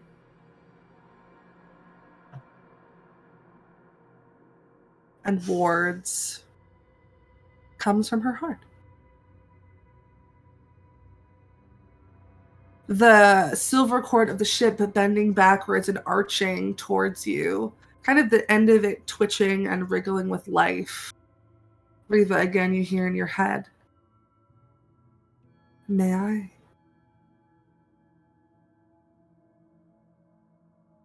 I would love if you could lead this dance. And almost like a dance, the two silver cords kind of twisting and knotting together until the two of you are connected. And we will let everybody cool down from that as Riva. There's gonna be Ruby. AO3 fan fiction between the ship and Riva. I'm gonna have some beef with this ship. As Riva, Ruby, I said Reba instead of Riva. As Riva, Ruby, Wart, and Sweet Victory exit the Astral Sea and start in the direction of Gloomwild. The rest of you left on the planet, what are you doing? Get my kids ready for school. Yeah, sure. You can wake them up. It's the same song and dance as it always is. Elwyn excited, enthusiastic, and eager. Aspen dragging her feet. I think Tennant will kind of, when they wake up, will kind of like press a kiss to Rose's temple and just be like, I got the kids. Just do what we Okay. need to do, but Are you sure? yeah, it's been a month. I can do a school run. I know you can. You don't have to. I want Is to. all. Okay. And yeah, we'll wrangle these 2 7-year-olds with a baby strapped to his chest. Aspen, as you're trying to like put pants on her or help her put her pants on, I guess she's 7, she can put her own pants on, but she's not going to do it. So you do I have do to the help her. the pants dance, which is like where I like hoist her up by like the the waistband of these pants and make her do a little dance while like she's in these pants, and I like walk her around the house in these pants. She's like, Dad, but you just got back. I don't want to go to school. I Oh have my this god, you're such a good time tap dancer. Look at you. Okay. I know I'm a good tap dancer. Listen. Today is a holiday. It's actually a holiday. I don't know if you knew that. It's a special holiday. What holiday? It's bring your daughter to work day. Funny enough, I'm also on holiday. There's no work to be done, my love. So school Well, it is. then, if you're not doing work and your work is staying home, then I have to stay home with you because it's bring your daughter to work day. So, Penny. father. Just because I've been away for a while doesn't mean I come back and you get to, rule the I- house, all right? School every day for the past month. Not every day, not the weekends. Only the days I'm supposed to go to school. I was good for Mum while you were gone. I know, but Don't I deserve a reward? well, what would you like as a reward, Aspen? Stay home. I don't want That's to go not to gonna school. happen, babe. What do you want to do after? We can do something after school. I don't We can do wanna something go after to school. school. Aspen. I don't want to go to school. I don't want to go to school. Well, you're going to school. I'm gonna continue to tap dance her Rose like walks in and just kind of like folds her arms and leans in the doorway and looks at you like, just aggressively singing it at each other. With like a fake microphone. You have no choice because I am the grown up and I make the rules. Oh, boo, boo. Don't boo me. Don't boo you. Boo. Adeline, are you ready? Yeah. Great.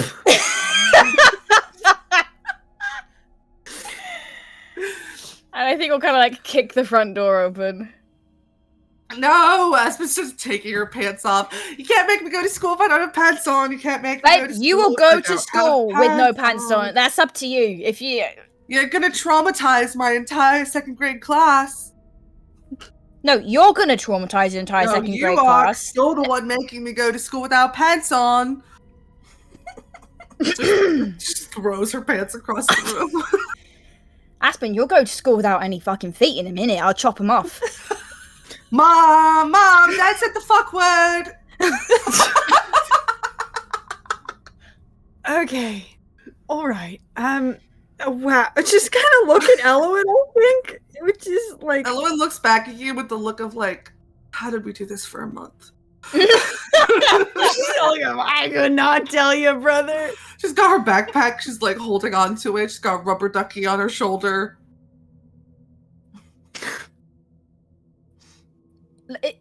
Look, after school, we can bloody do whatever you want, all right? What do you want to do? You can have your reward, all right? We can do something together. I want to play president. What the fuck is a president? We learned about it in school. It's someone Okay. who's in charge.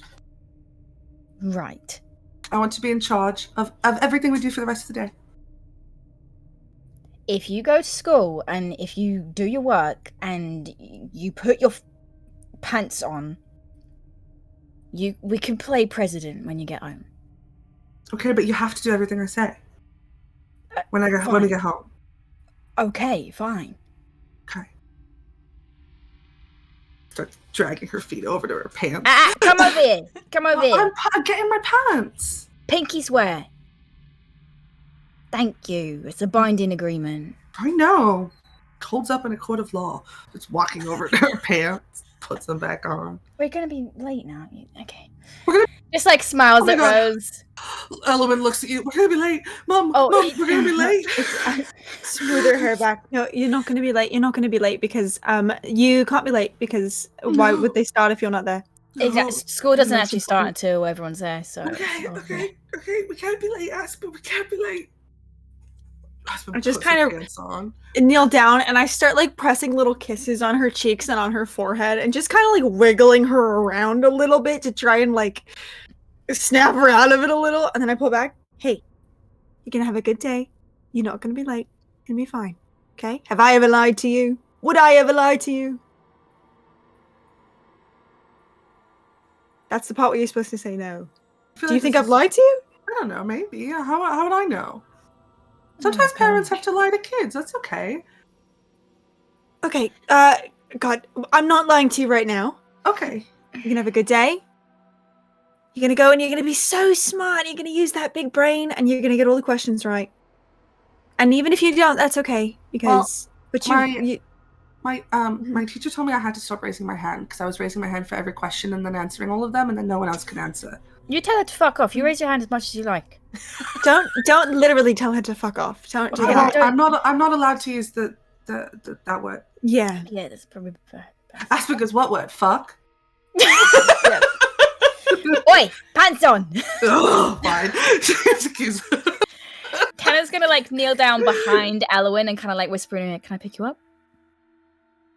Okay, like lifts her into his arms and kind of like does like a being careful, aware that I have a baby strapped to my chest. I do like a raspberry on like her belly and then like a raspberry on like Naomi's cheek. Hey, you get a reward too, all right? You can choose whatever you want to do, all right? I don't need a reward just for going to school. Well, you get a reward because I like you very much and you're my kid. Can I have another duck? Yes, you may have another duck. As long as you call it Frank. Frank? Yeah. Okay, can he be a wizard? Oh, absolutely. I'd be offended if he wasn't. Okay, good. Fantastic. All right, pops her down. Are we ready? Aspen has put her pants on as a hat. Right, let's go. Scrumbles and starts to put her pants back on. Fine. Yes, we can go. I'm gonna kiss Rose on her cheek. I'm doing so good. I'm actually doing Yeah, really well. it's only been a month, so I don't know Yeah. why you wouldn't be. Yeah, I rule this house with an iron fist, you see. Wow, look at that. That is you really put your foot down and it showed. I did. Yeah, Wow. thank you. Practically an authoritarian. This is crazy. Yeah. And I'll lean down and I'll kind of like kiss Aspen's head a little bit and pull her in for a hug. I'm gonna like Vote for Aspen. She's the best. Vote for it's a Aspen democracy. better than the rest. Well, I'm gonna hold it's a democracy, Naomi's, but like- I'm the only one running. I see. I'm gonna hold That's my Naomi's little goal? like chubby arms and be like, "Bye, mummy. I miss you very much." Just do a little wave. Bye, love you. Rose like looks at the baby and looks at you with a little like for the first time you see a glimmer of, oh my god, he is losing it. And then it's just Say replaced. bye. Sorry, bye, Naomi. Have a good day doing. Bye. all I'm the not important going to stuff. school, but I'm going with Dad. Right, I figured on account of you can't really walk yet. Okay, I'm working on it. Yeah, I know you're doing a great job. Okay, I'll kind of like lean down and press a little kiss to Naomi's cheek, and then look up at Tenet with like it's like 60-40 amusement and concern. Naomi but has it's help me eyes. I just kind of like run my hands through the little tufts of hair that she has and give her a look that if she was old enough to understand, she would understand it as, babe, you're on your own with this one. Just kind of like pinch her cheek a little bit. Okay, good luck. If you need any help with President Pants over here, let me know. Nah, it will be fine. Yeah, what could go wrong? Probably nothing. I'm gonna head to Sloan's, so if you need me when you get back. Alright, I might meet you there. I need to pay a visit. Okay, great. Well, then I guess it's a date. Aspen goes, ew. Okay, shut up. all Impact's on. They're on! All right, bye. I love you. I love you. Hey! I'm gonna kiss you now. Starts running out the door. Elowen looks at you, Rose. Have a good day, darling. I love you. I love you very much. I'll kind of like give her a hug. She starts walking after Tennant and Espen. Closes the door behind her, waves through the little window. Waiting outside the cottage. Oh is no! Nadette- Don't think we're skipping. Back up. Back up. I was gonna get there. I was segueing. Okay. I said waiting outside of the cottage is Nadette, who earlier There we had, go. and then we were gonna do it. There we go. Okay. Okay, that's Snow Crow content now. I wanted to make sure. Ugh. You But- wake up Mhm. to the head of your girlfriend just kind of like nuzzling your chest. Well, yeah. Hi, good morning. Yeah, is it morning really? Yeah. Okay. We don't have to. No. You told me to I wake you up, promise breakfast in bed. and I have to pee, and you told me I couldn't leave bed until you were woken up. So Oh, that's so true. You go pee. I'm gonna make, I don't know, blueberry pancakes and bacon. yeah, that sounds great. Okay. I love you. Can I give you a morning breath kiss? Yeah. Give me a kiss. Mwah. Okay, I really have to pee. I've been up for like Yeah, you 30 go. minutes and runs to the bathroom. I will kind of like sit up in bed, hair just such a mess. Kind of slip out into like their little house shoes they have by the bed and kind of like rattle on over to the kitchen and start a pot of coffee for her and puts the kettle on for Sam's tea. And I'll start making some blueberry pancakes for my girlfriend. Sam like washes her hands and sticks her head out of the bathroom. Do I have to wait in bed, or can I hang out with you while you cook? How about you bring like a blanket and pillow in and just like sit on the little like breakfast stool nook area and lay down like you're in bed, but then we can still hang out. Okay. Yeah, I'll do that. Grabs a pillow. You know the pillows that have like the arms? I call them husbands. I don't know what other people call them. But grabs that pillow and like a big because what else is a husband good for? Are you a lesbian or something, Reed? I don't know. Grabs like a really fluffy blanket, brings it over and like plops it down on top of the kitchen island, climbs up there, lays down. Oh gosh. So what do you have on the docket today? So much. Probably. Let's see. Looks at like the fantasy clock in the kitchen. It can be a normal clock. No, it's a fantasy clock. It has What a makes it castle a on it. fantasy clock? It has a castle on it. I love it. Yeah. At the hour, does a princess come out of the tower? Like a cuckoo? Yeah, bird and the prince. princess? It's like one of those clocks where like little people come out, and so the princess comes out, and then there's a knight, and the princess like beheads the knight, and then they go back in. I love it.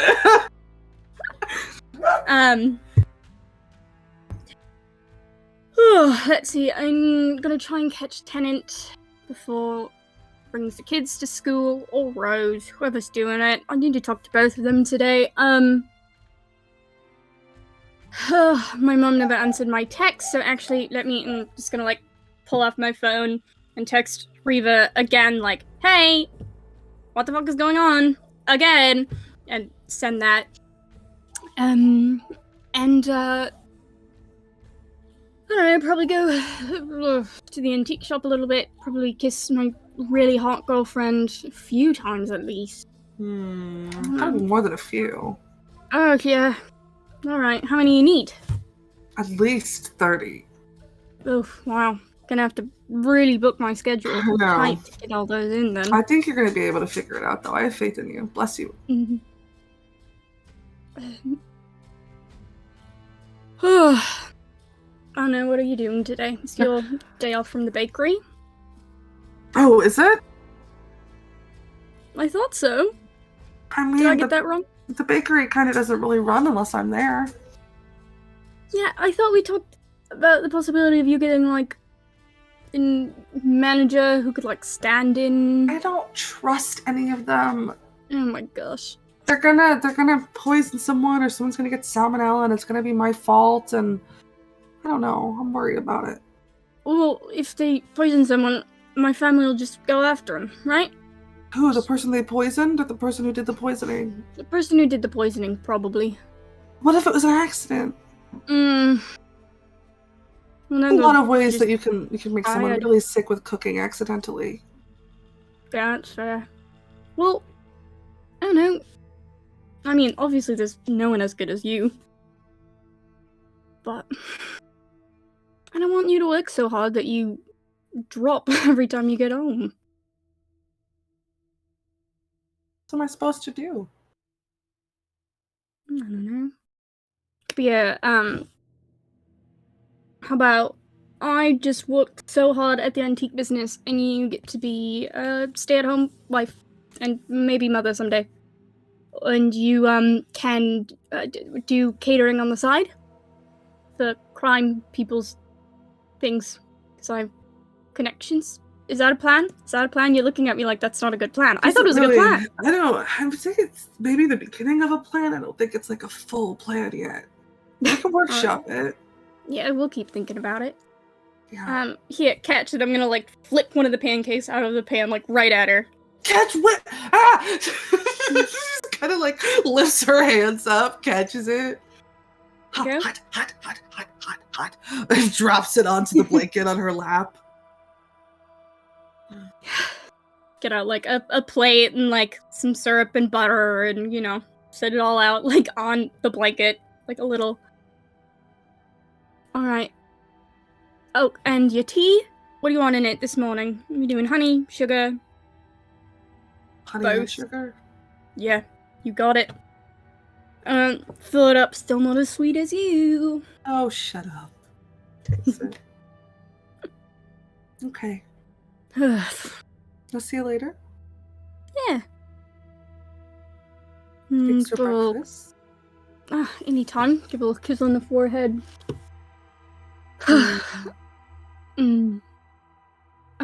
Alright. We'll workshop a plan. And it'll be great. Yeah. Yeah. Until then, I'll be in the bakery if you need me. Alright. Who knows, I'll probably have to get work done across the street, so maybe we could have a little lunch together or something later. I think I could convince myself to play hooky. Good. Alright. Alright, I'm off. I'm gonna grab 2 mugs of coffee. I love you very much. I love you very much. I will see you later. Take care, and I will do my best to not sick a hellhound loose in our home without your Thank you. permission. Thank Yes. you. I appreciate it. Yes. Alright. Bye. Tell whoever it is I say hi. This And tenant if will it's do. Tenant, be nice to him. Do I have to? Yeah, he's having a hard time. Kind of look out the window, tenant throwing pants at Aspen, like, yeah, right. Okay. Bye. Bye. Kind of walking over. I think, Tenant will kind of boot the kids out the door in front of him and then spot you and go, "Oh, hello, Auntie Nadette! How you doing?" Oh, you're right. This is an energy to be met with. Here you go. Coffee. Oh, wow, thank you. You're welcome, Aspen, my wife. none for me. Ah, 'Cause like you need more caffeine. coffee. Yeah. Well, yeah. Well, when I'm the president, I'm going to be able to drink coffee, so. Okay, can we set a few ground rules? You being the president later today is not...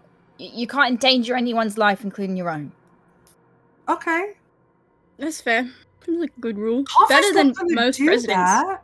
coffee will make you poop your little pants, all right? So Not if I take them off again. Wait, no. Why are you taking your pants off? That's weird. that's why I said anyway. Oh, before I forget, Aspen. And I pull out the little hand buzzer I was going to give yesterday after the birthday party, but never got the chance to. With great power, great responsibility, and restraint. What is that? What is that? Nothing. It's nothing. What are you giving my It's in my child? pocket. Nothing. What is it? Absolutely nothing. It's nothing. I wasn't talking to you. Drink your coffee, Tenant. It's fine. All right, we need to keep walking. Come on, guys. Elowen is like 100 feet ahead of you, turning around like, guys, we're gonna be late. Oh, sorry. Are you I can't be late. We coming have a with us? quiz today. a quiz? Okay, great. Naz, you coming with us? Yeah, I'll walk along. All right. I haven't seen you in a month. Exactly. And we'll kind of like loop arms with you. Mm-hmm. You know, kind of let the kids, run ahead. Yeah.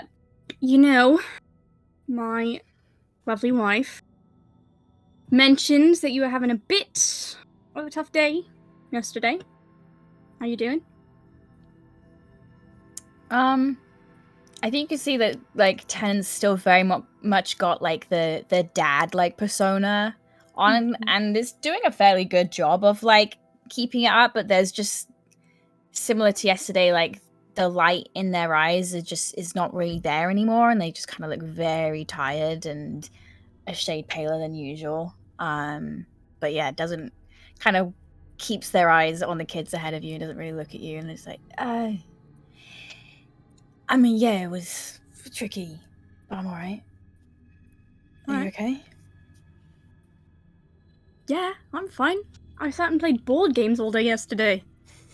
Right. Honestly, just Scrabble? understimulated mostly. Yeah. Yeah. Is Sam alright? Tired, but good. A little mad about the dog. Yeah.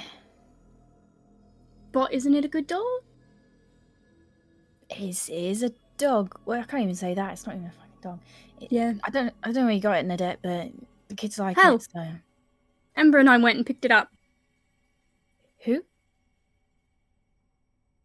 Oh, Tenant. What? The groundskeeper. I don't know the fucking groundskeeper's name, do I? Well, clearly. Oh my god. Wait, you went to hell with the groundskeeper. Why the groundskeeper? To vet her, to see if she and Ruby would be a good match. I think they To would. see if... What? What? It's my job, isn't it? To try and set up our sister with a groundskeeper. No, I think they're already, would be a thing. I think it could be. I've cut some looks. I've cut them. Looks. Okay, yeah. Fine, yeah. Looks, Tenant. Sure. Looks. You know, Ruby just looks like she just constantly looks like she got something in her eye but is refusing to blink about it. Right, it's like that, but it's more like she gets that look in her eye, but it's not that she's refusing to blink, it's like she doesn't want to. You know what I mean? It's almost like constipation, but like on purpose.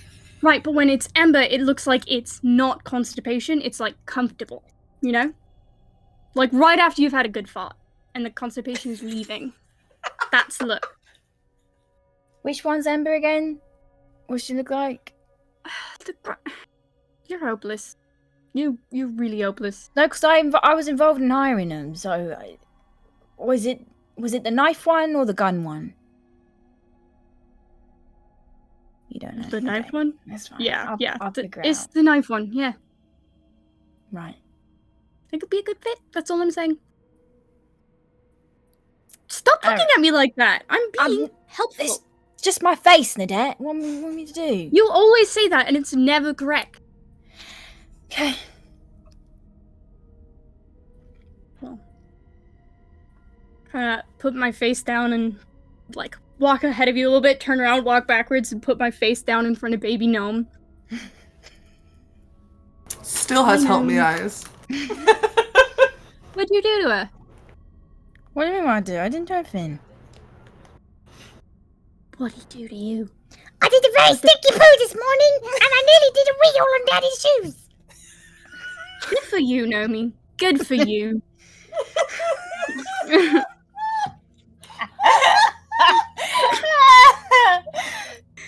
I really got to start doing this voice. It's gonna stick. Yeah. No, I think it's good. I think we should keep it. Yeah. Yeah.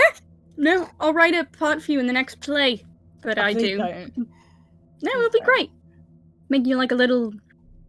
I can make you play like a rodent character. A rodent? Yeah. Like a rat? Yeah. Why? I don't know. It's a good voice for that kind of thing. No, it's a gnome voice. That's why I was doing it, because you call a gnome. And I was doing a gnome. That's what gnomes sound like, I right? don't think that's what gnomes sound like. I know, I never fucking Wait, know, do it man. again. Sorry, You no, do it look- again. That's what gnomes sound like. You look down at your baby. Your Yeah. baby looks up at you. Yeah. It just turns into a rock. A rock? Yeah, it's a rock. How heavy is this rock? Because she's attached to my chest.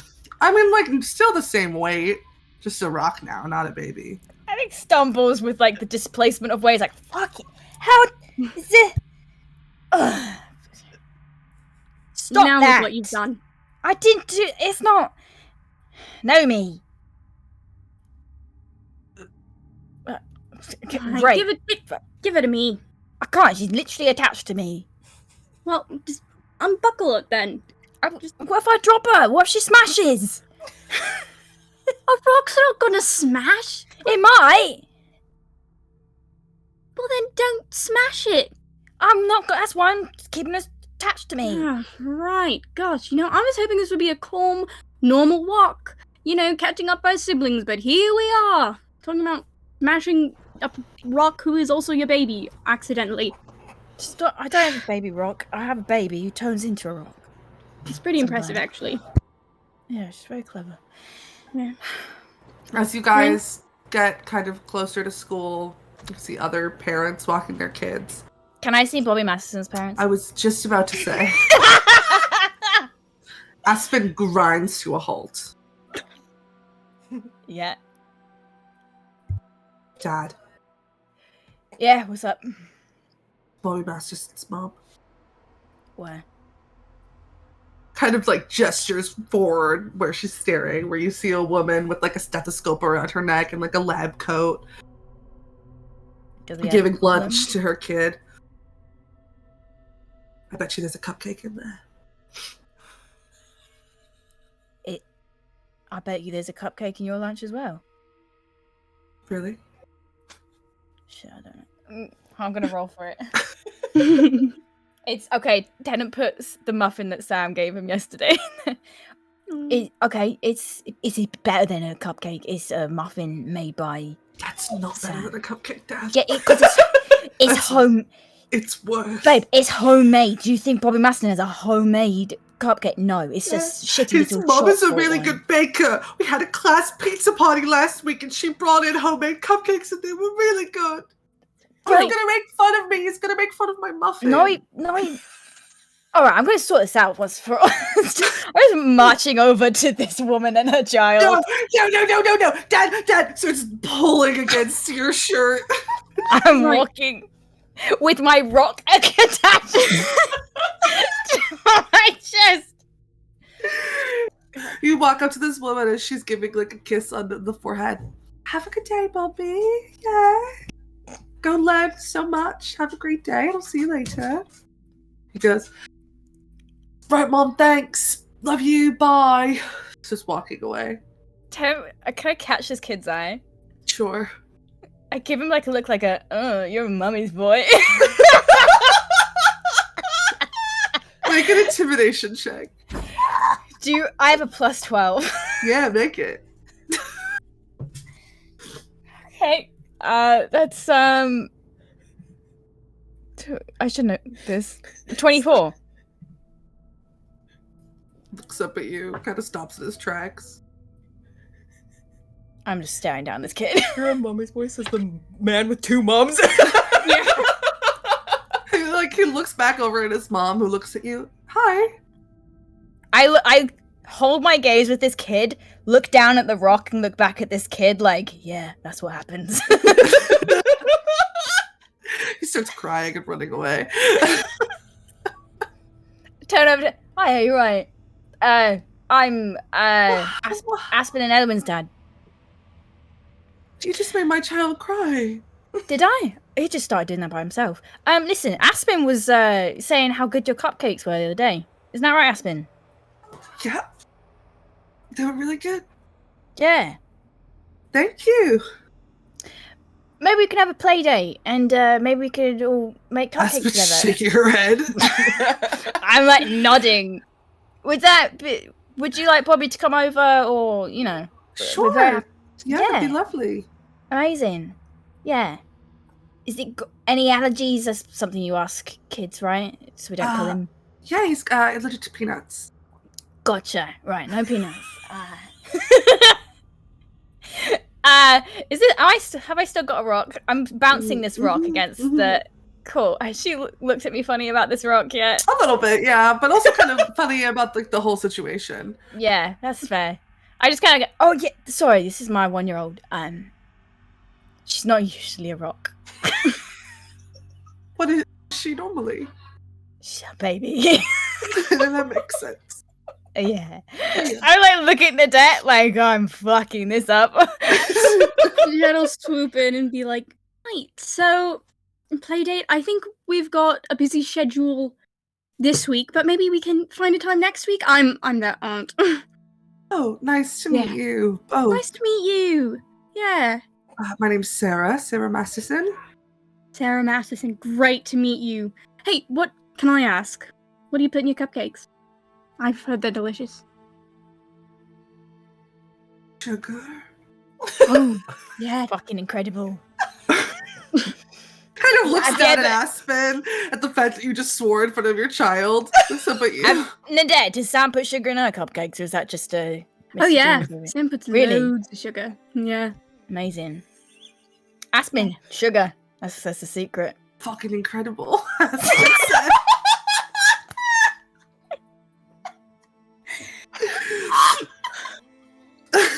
Right.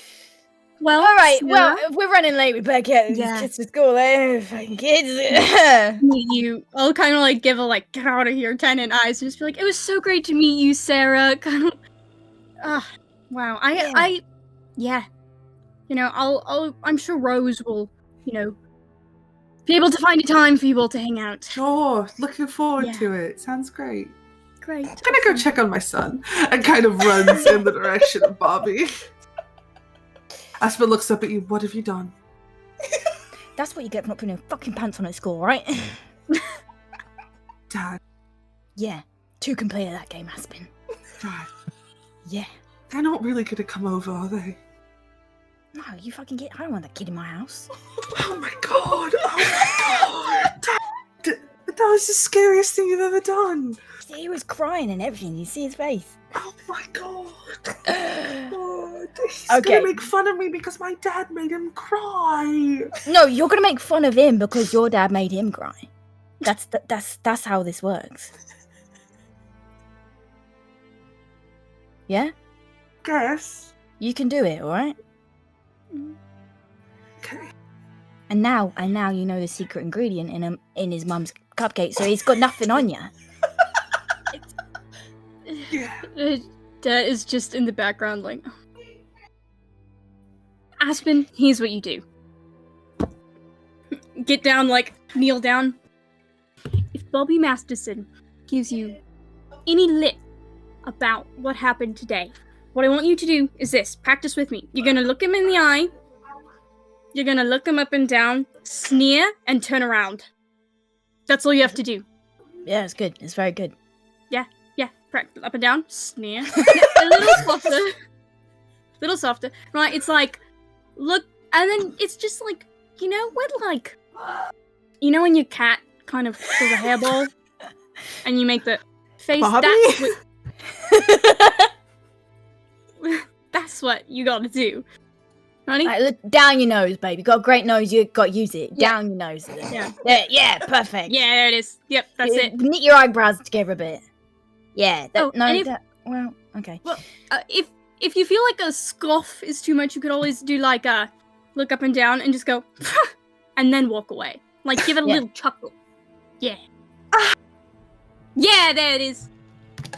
Yeah, that's all you gotta do. Okay. Element at this point, by the way, is fully in a conversation with like 4 other moms. We're like all standing in a group drinking their morning coffee. They've made a little hot chocolate for Elowen, and she's like standing and having a conversation with all of them. God. Fantastic. All right, say goodbye to your sister. I will lean down with this rock. Dad, do I have to? Yes. Really? Yes, she's your sister. She's a rock, Dad. She's still your sister, Aspen. Bye, Naomi. Boy, Aspen. Oh my God. Babe, are you going to turn into a baby again anytime soon? Just anytime today would be great. No? Alright, we'll work on it. Aspen looks up at you. Bye, Auntie Nadette. Bye. Remember? Up, down. She goes. Walk away. And starts walking. Yeah, there it is. Nailed it. That's my kid. Bye, Elowen. Here, oh my God, I'm sorry. Joanne, just 1 second. Turns around. Oh, are you leaving? Yeah, I can't come with you, babe. Oh, okay. Sorry, who's Joanne? Joanne. Points to Joanne. You right? She nods. Joanne, Beth, and April. This is my dad, Tennant. Oh, yeah? They all wait. Your daughter is just a delight, by the way. She's great. She's a great conversationalist. Yeah, I know. Yeah. It's a treasure. This is my baby. She's not usually a rock. Elowen kind of looks at all of them and goes, "Hey, just got back from a work trip. Things are coming." And they go, "Oh, I know the feeling." She like pats Joanne on the shoulder. "Thank you so much for the hot chocolate. I'll see you guys tomorrow. Have a great day." And kind of looks at you, "Dad, you're embarrassing me in front of my friends." And walks to the school.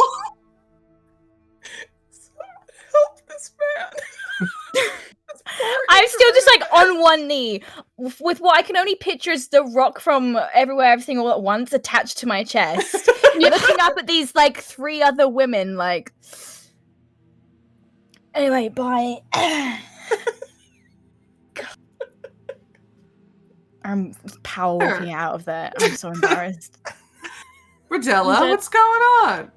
Oh no, sorry, Mara, what were you saying? I was just gonna say Nadette follows after you and makes it 5 steps before they just burst out laughing, just doubled over. It's not funny. Like, It's this not is funny. my baby. It is funny. It's funny. This is It is my baby. She's not It is- usually a rock. Well, I didn't want them to think I had a rock attached to my chest for no reason.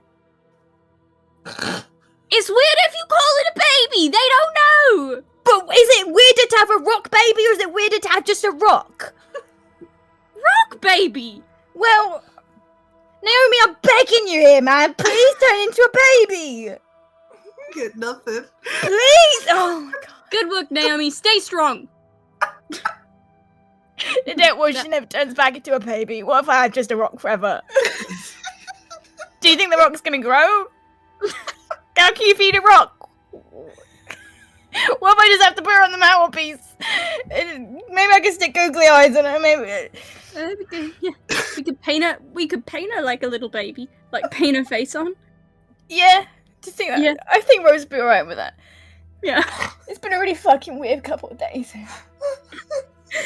Come on, let's get you home. I don't know. Where are you going? Let's get you there. Okay. Yeah.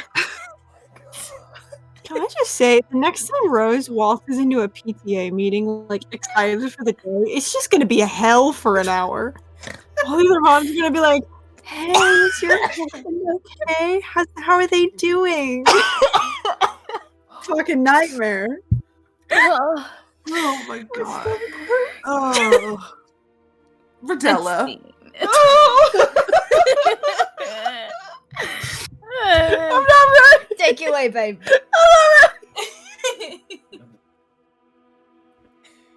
I'm making up for all the sad. What's going on?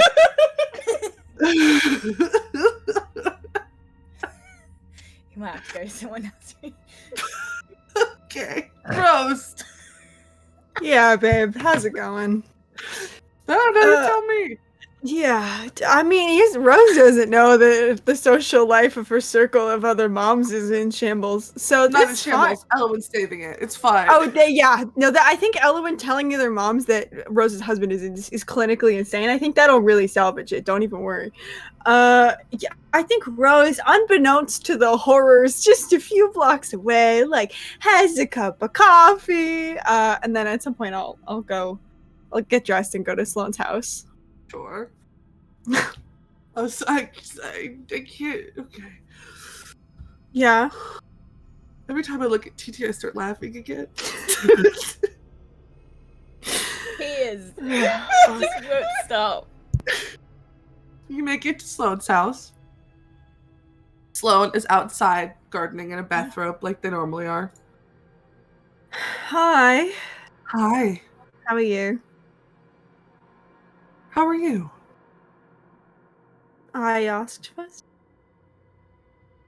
I'm fine. How are you? I'm okay. Kind of like squints up at the blonde hair that is sort of. It's so important to me that it's what?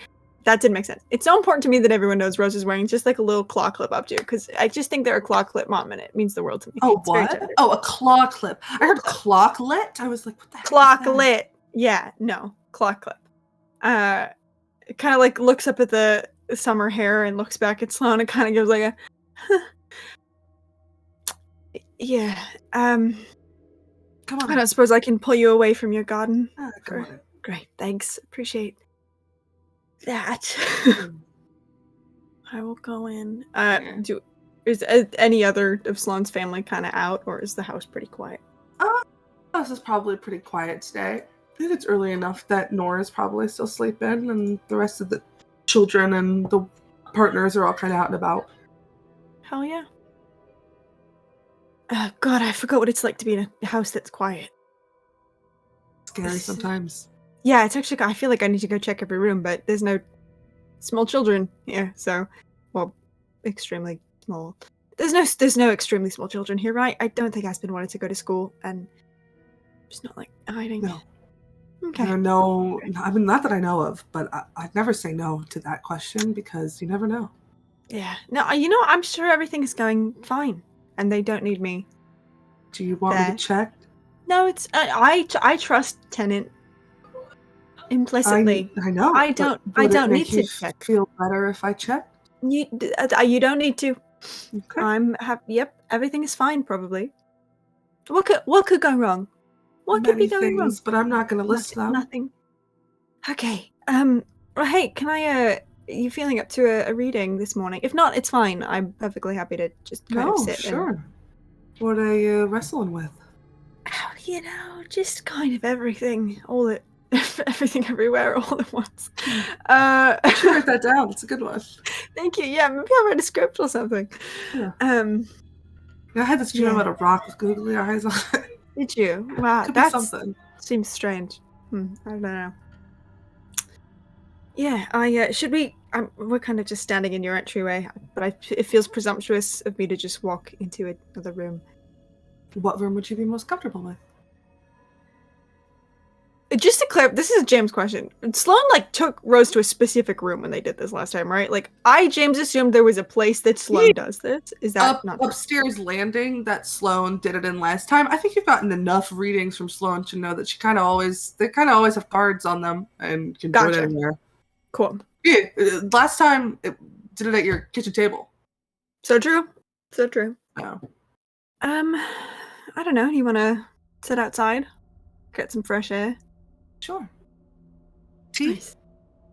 That'd be lovely. I can make it though. You're doing a reading for me. I don't want to impose. It's fine. Cool. I will walk into the kitchen and make some tea. Do you want some? Yeah. Okay, great. I'm gonna go let Nora know that I'm outside. Okay, great. walk upstairs. They'll come back down after a couple minutes. I am making the tea. You're doing it so good. What type Thank of tea are you. you making? I feel like Rose at this point would probably know what like tea Sloane prefers, and I think would automatically gravitate towards that. Probably like a hibiscus. That feels right. Yeah, like something a little flowery. Yeah, a little fruity, you know. Yeah. God forbid. On Crow Lane, something fruity? Absolutely Never. not. Absolutely never. Yeah, and I'll carry it out. I imagine there's probably like some kind of table and chair set up. Yeah. And on like the front porch, like 2 rocking chairs and a little table. Hell yeah. Just kind of set it up. Hey, how's Noel been, by the way? Kind of shrugs. You know, Yeah, not better, not worse. sure. How's the little one? Still turning into plants? Sometimes all kinds of things. The other day, her face was on upside down, which was a unique experience, certainly. But I mean, you know, she seems like she's having the time of her life with it, and I guess that's what matters in the end. So, Good. A happy baby is a good baby.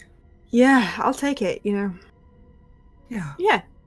Kind of pulls the cards out, starts shuffling them. So what's going on? It's just. Do you ever feel like you're trying to like put something back together, and the more you try to put it back together, the more it falls apart? Yeah.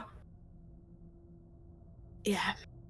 I don't know what happened when Tenet got back from the mission they were on.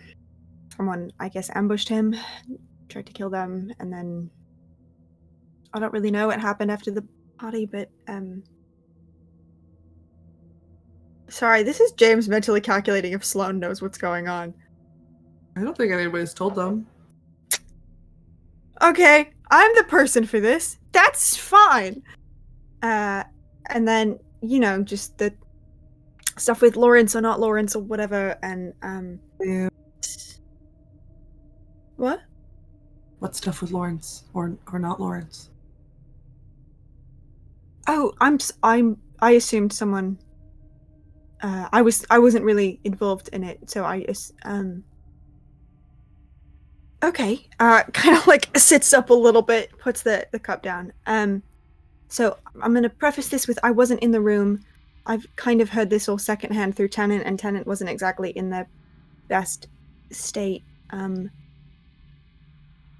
Apparently Lawrence is alive, What? or someone looks like Lawrence and was here, and that's kind of why the party ended the way that it ended. I mean, I haven't met them. I don't know, but Tennant was not doing well.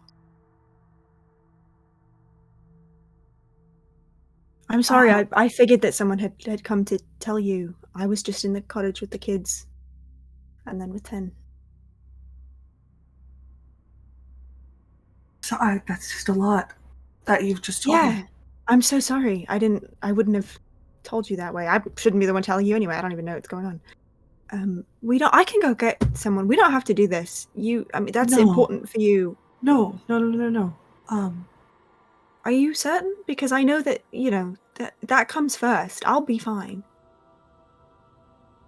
I'm sorry that nobody said anything.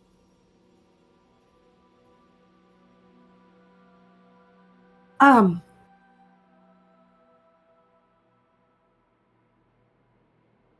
Sloane's just kind of sitting there in silence for a moment.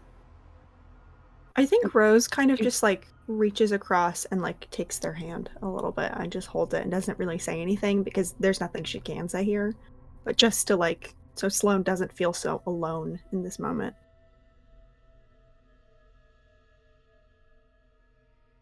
You get the sense that Sloane, who has an answer for everything, doesn't really know what to say in this moment.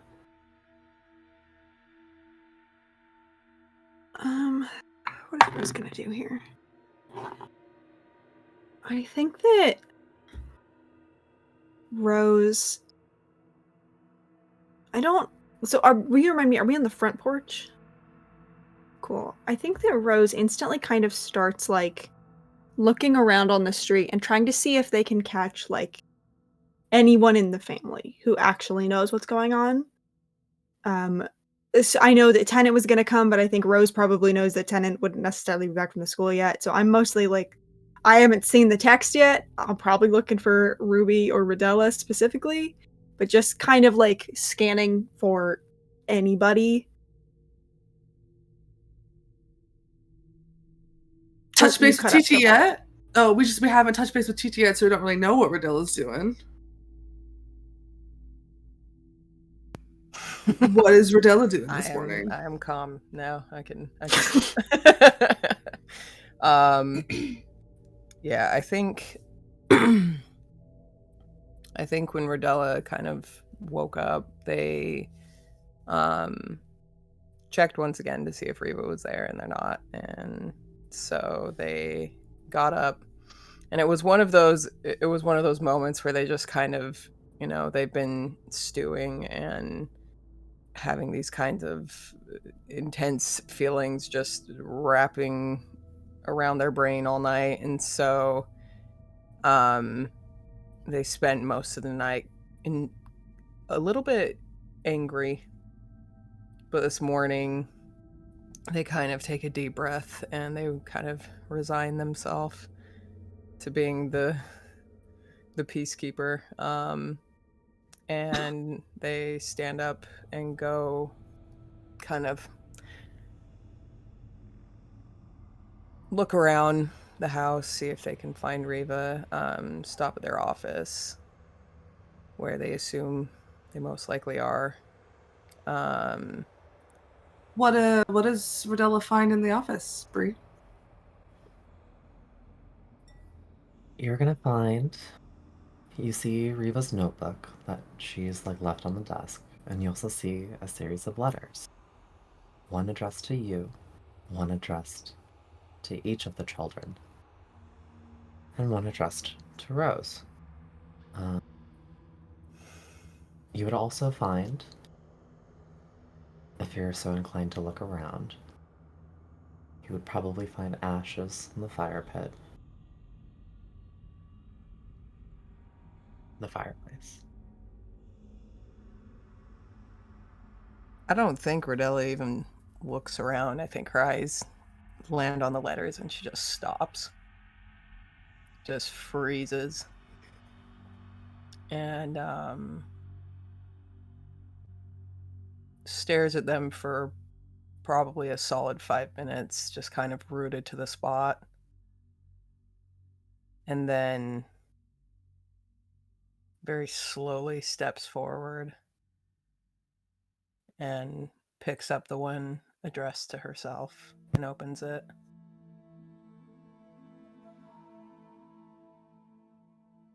What does it say?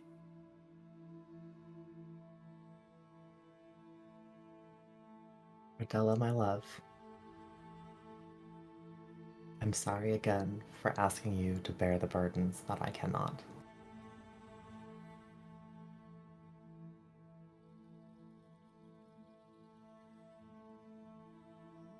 I will take on the burden of burying that which should have been buried long ago. I have taken the thing that is wearing my sister's face, and I intend to follow the line and see what has brought back the past in such a way.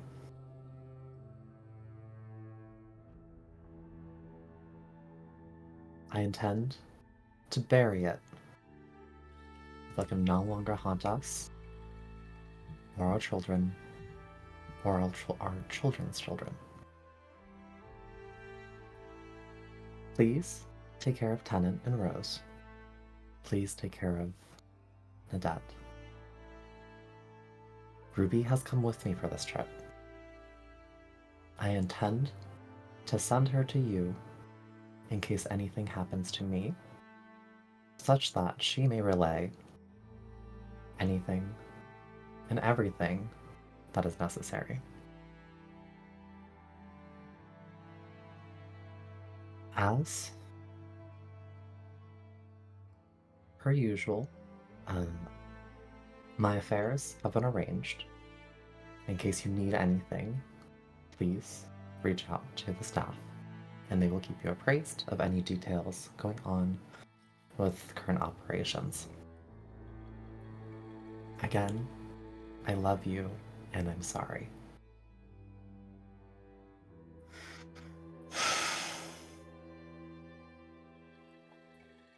I think the letter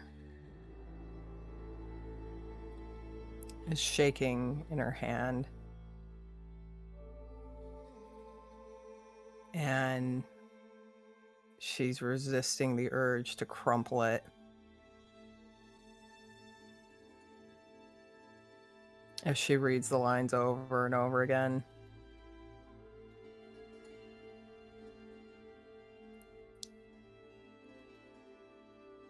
And feels like she's back in that place years and years and years ago when they were settling Dorithium and kind of making their home, and Riva would go off and Rodella would sit with the kids at night in the little nest of blankets that they would make while the kids had nightmare after nightmare, and she just sat with them and tried to not let the nightmares that she was having affect them. And she just feels so angry and so hurt that after all these years, Riva, after one, moment of weakness, has decided to not share her burdens with Rodella. And I think after a moment, Rodella grabs the other letters and straightens up.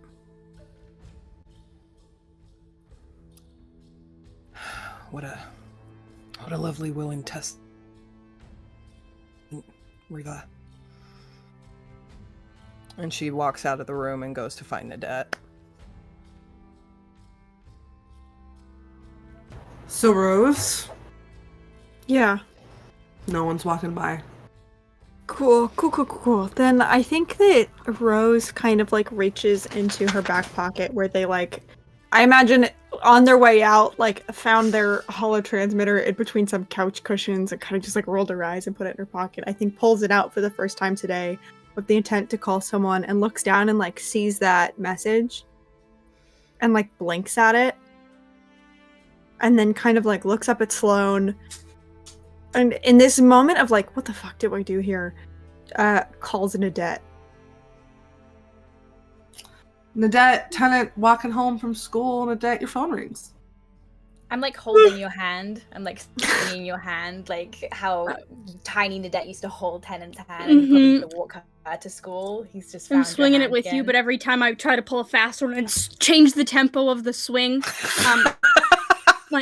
okay, oh, hold on, your wife's calling me. Hello, love of my life, how are you? Hi. How's everything going? Is it okay? Yeah. Still Just a dropped rock. the kids off. We're walking home. Oh, hold on. What'd you say? Still a rock. Gnome's a rock and has been for a bit. But Okay. I don't know. I don't think this is longer than any others have been. So. Okay. Yeah, I'll I'm just gonna put that in my pocket and return to it later. Listen, I need you to school your expression for a moment so you don't make Tenant uneasy. Oh, Very I talented don't actress. even know who you're talking to. Go ahead. Of course I do. That's why I called you. Mm. Listen, I two quick things. Yeah. I'm at Sloane's for a reading, and apparently nobody told Sloane about the Lawrence situation, and I have probably the least information possible of every single person on Crow Lane. So Yeah, that makes sense. yeah, I don't really have the answers that they want. Two, I've just kind of checked my phone for the first time today, and at like, God, I don't know, 6 this morning, Ruby asked me to give a message to Tenant that. Can you, Diana? I'm so sorry. Can you remind me of the exact wording of that? Yeah, it just said, tell 10, shipping out now, nothing I could do. Cool. I think maybe Ruby and I'm assuming Riva have gone, because I got a text from Riva last night that she was leaving, and then I just got a text from Ruby to Tenant this morning that said she tried to delay it, but they were shipping out, and that was a couple hours ago. And I Yeah, don't really. interesting. Yeah. How's Tenant? Do they look like he can handle either of those Fine, things? yeah. No. Yeah. Are you lying to me? What's the matter? Hold on 1 second. Oh, I'm just gonna walk with you to Sloane's. Rose is already there. Cool? Yeah, I was on my way to see her anyway. Oh, perfect. Yeah. I mean, yeah, no dramatic changes, but on the mend, Okay. right? Great. Okay. Yeah. I'm just gonna pull my phone away and go, period. Yeah. Nadette, I heard that. Your mouth was like 2 inches from the No. speaker. Yeah, I was saying I am. Okay. Cramps. Yeah, That's okay. what we're talking about. Gosh. Tenant I can know. digs around in his pocket, pulls out like a couple of tampons and puts them into your pocket. This man is surrounded by women. This guy has period products on him at all times. Tenant's God, the I would man do of anything all for him. time. Literally. Yes. Yeah. So Okay. yeah. We'll stop by. That works. I'd Great. love to talk to Sloane, see what's up, and yeah. Great. So we'll be Yeah. over soon. Okay. Cool. I'm probably gonna call Rodella just to kind of check in on Yeah. that situation. No, sounds great. Yeah. We're in the front, so you'll see us. Perfect. Great. All right. Everything's you. gonna be See you soon. so great. I can't wait Yeah. to do this. Yeah. Yeah. Okay. Okay. Love you. Bye. I'll see you soon. Love you. Bye. Hang up. Sorry, go ahead. So, right, off to Sloane's. Totally normal things happening. Go, ugh, my tummy. Okay, let's hurry. Oh no, it's just frozen. Everything's frozen for me, but TT's laptop Come over is here. fine. Can I share? Yeah. Okay, now I can hear. Just gonna. Oh my God, there's 2. Yeah. Oh, there you go. Yeah. Cool. I'm gonna kind of like hang up, look at Sloane, go, sorry, just everything's fine. Just one moment, please. Are you okay? Do you need it? I'm just gonna make a phone call real quick. Do you need anything from me? Just call. Fine. Okay. I'll call Rodella. Yeah, Rodella answers. Hi, Rose. Rodella. How are you this morning? Been better. Right. Okay. Yeah. Long enough. You might. What is it?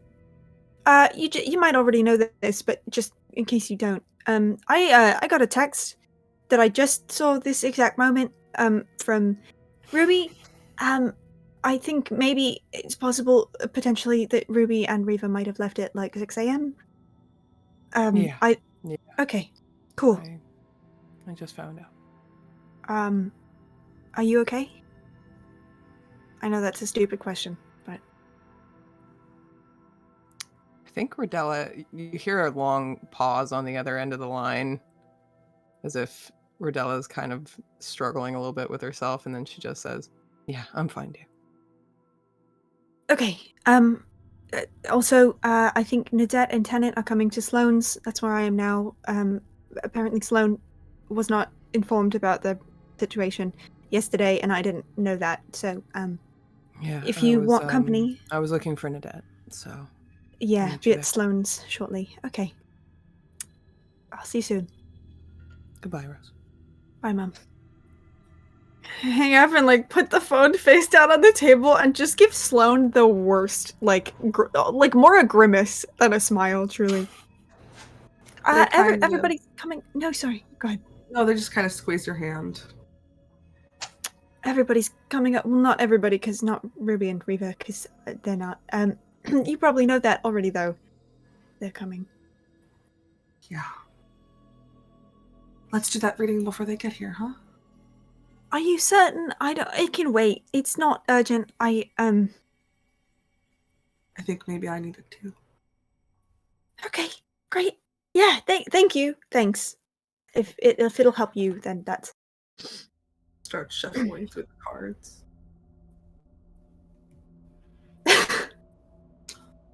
Deep breaths. Yep. I'm breathing really well right now. Thanks. Just kind of stares at the cards shuffling. Just keeps going until one pops out. Yeah. Then another. And then a third. Flips the first one over. Your strengths. Strength. Me too, Frankie. I'm with you, brother. Oh god. And you see the card for strength.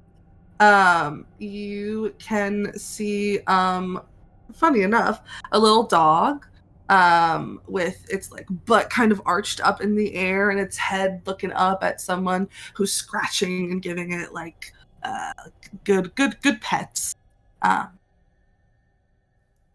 Your strengths are your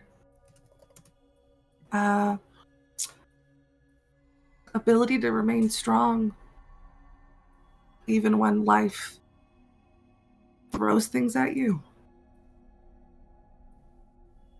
That you are a compassionate person even when it's at your own expense. Flips over the next card. Your weaknesses. And you see a woman sitting on like a red armchair in this nice decadent gown with this crown of stars and a scepter in her hand. And it's the Empress. Too hot. The Empress, but it's upside down. Mm-hmm. Your strengths are your downfall.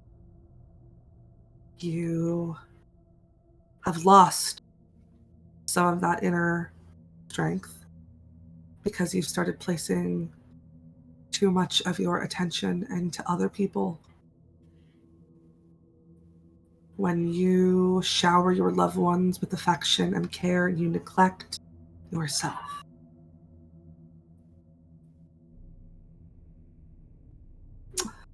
But I don't think I need to be the one to tell you that. I think you know that, Rose. What? I'm sorry. I'm trying to bring levity, and it just feels like it's misplaced. So It's okay. I'll stop doing that. Flips the next card over.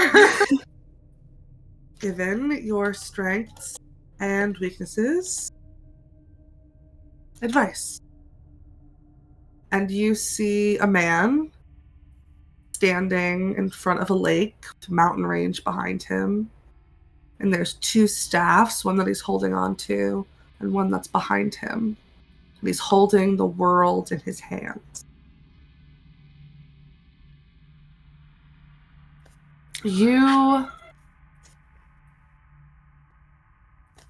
It's okay. It's just my inner monologue screaming. Don't even worry about it. Yeah. I'm sorry. It comes through sometimes. That's my bad. You may have an idea, but you lack the strategy to move things forward. You sometimes work haphazardly and inefficiently, and then you get where you want, not as quickly as you'd like, or maybe you don't end up where you want at all. When you find yourself at a crossroads, ask yourself, what do you really want? And what's keeping you from getting it? And while you may sometimes take the easy path, know that the more difficult one gives us the most opportunity to grow.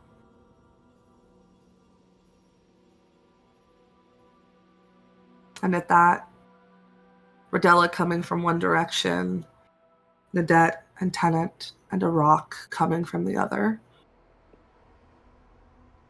all gathering on the front porch of Sloane's house. Yeah. Hi, everyone.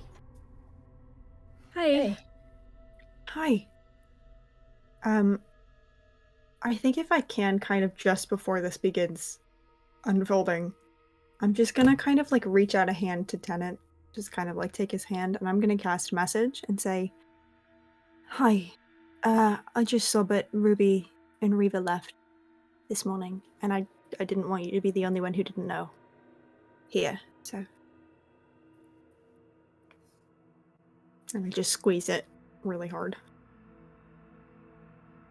I think for the first time in maybe a little under 48 hours, a little bit of a flare happens in his eyes as the fire returns to them, but it's not the warmth that you're used to seeing when directing at you. It's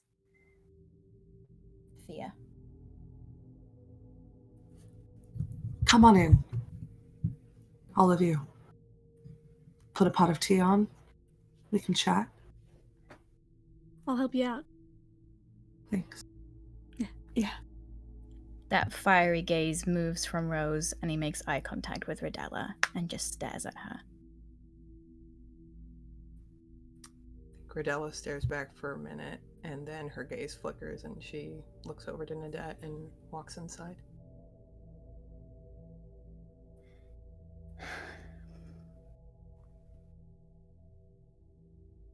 Follow Sloane to the kitchen. I follow. I'm going with Tennant.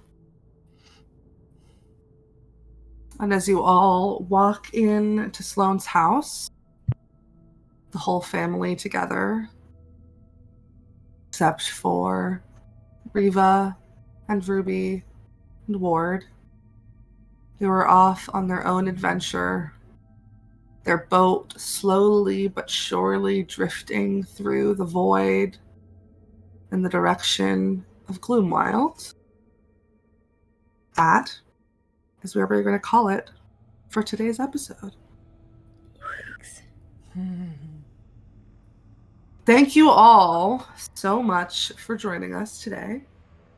We will see you same time, same place next week. Yeah, next week. We're playing next week. Yeah, I'm pretty sure. I don't know. Sometimes we're not. Yeah, we're playing next week. So we'll see you next week to continue our story.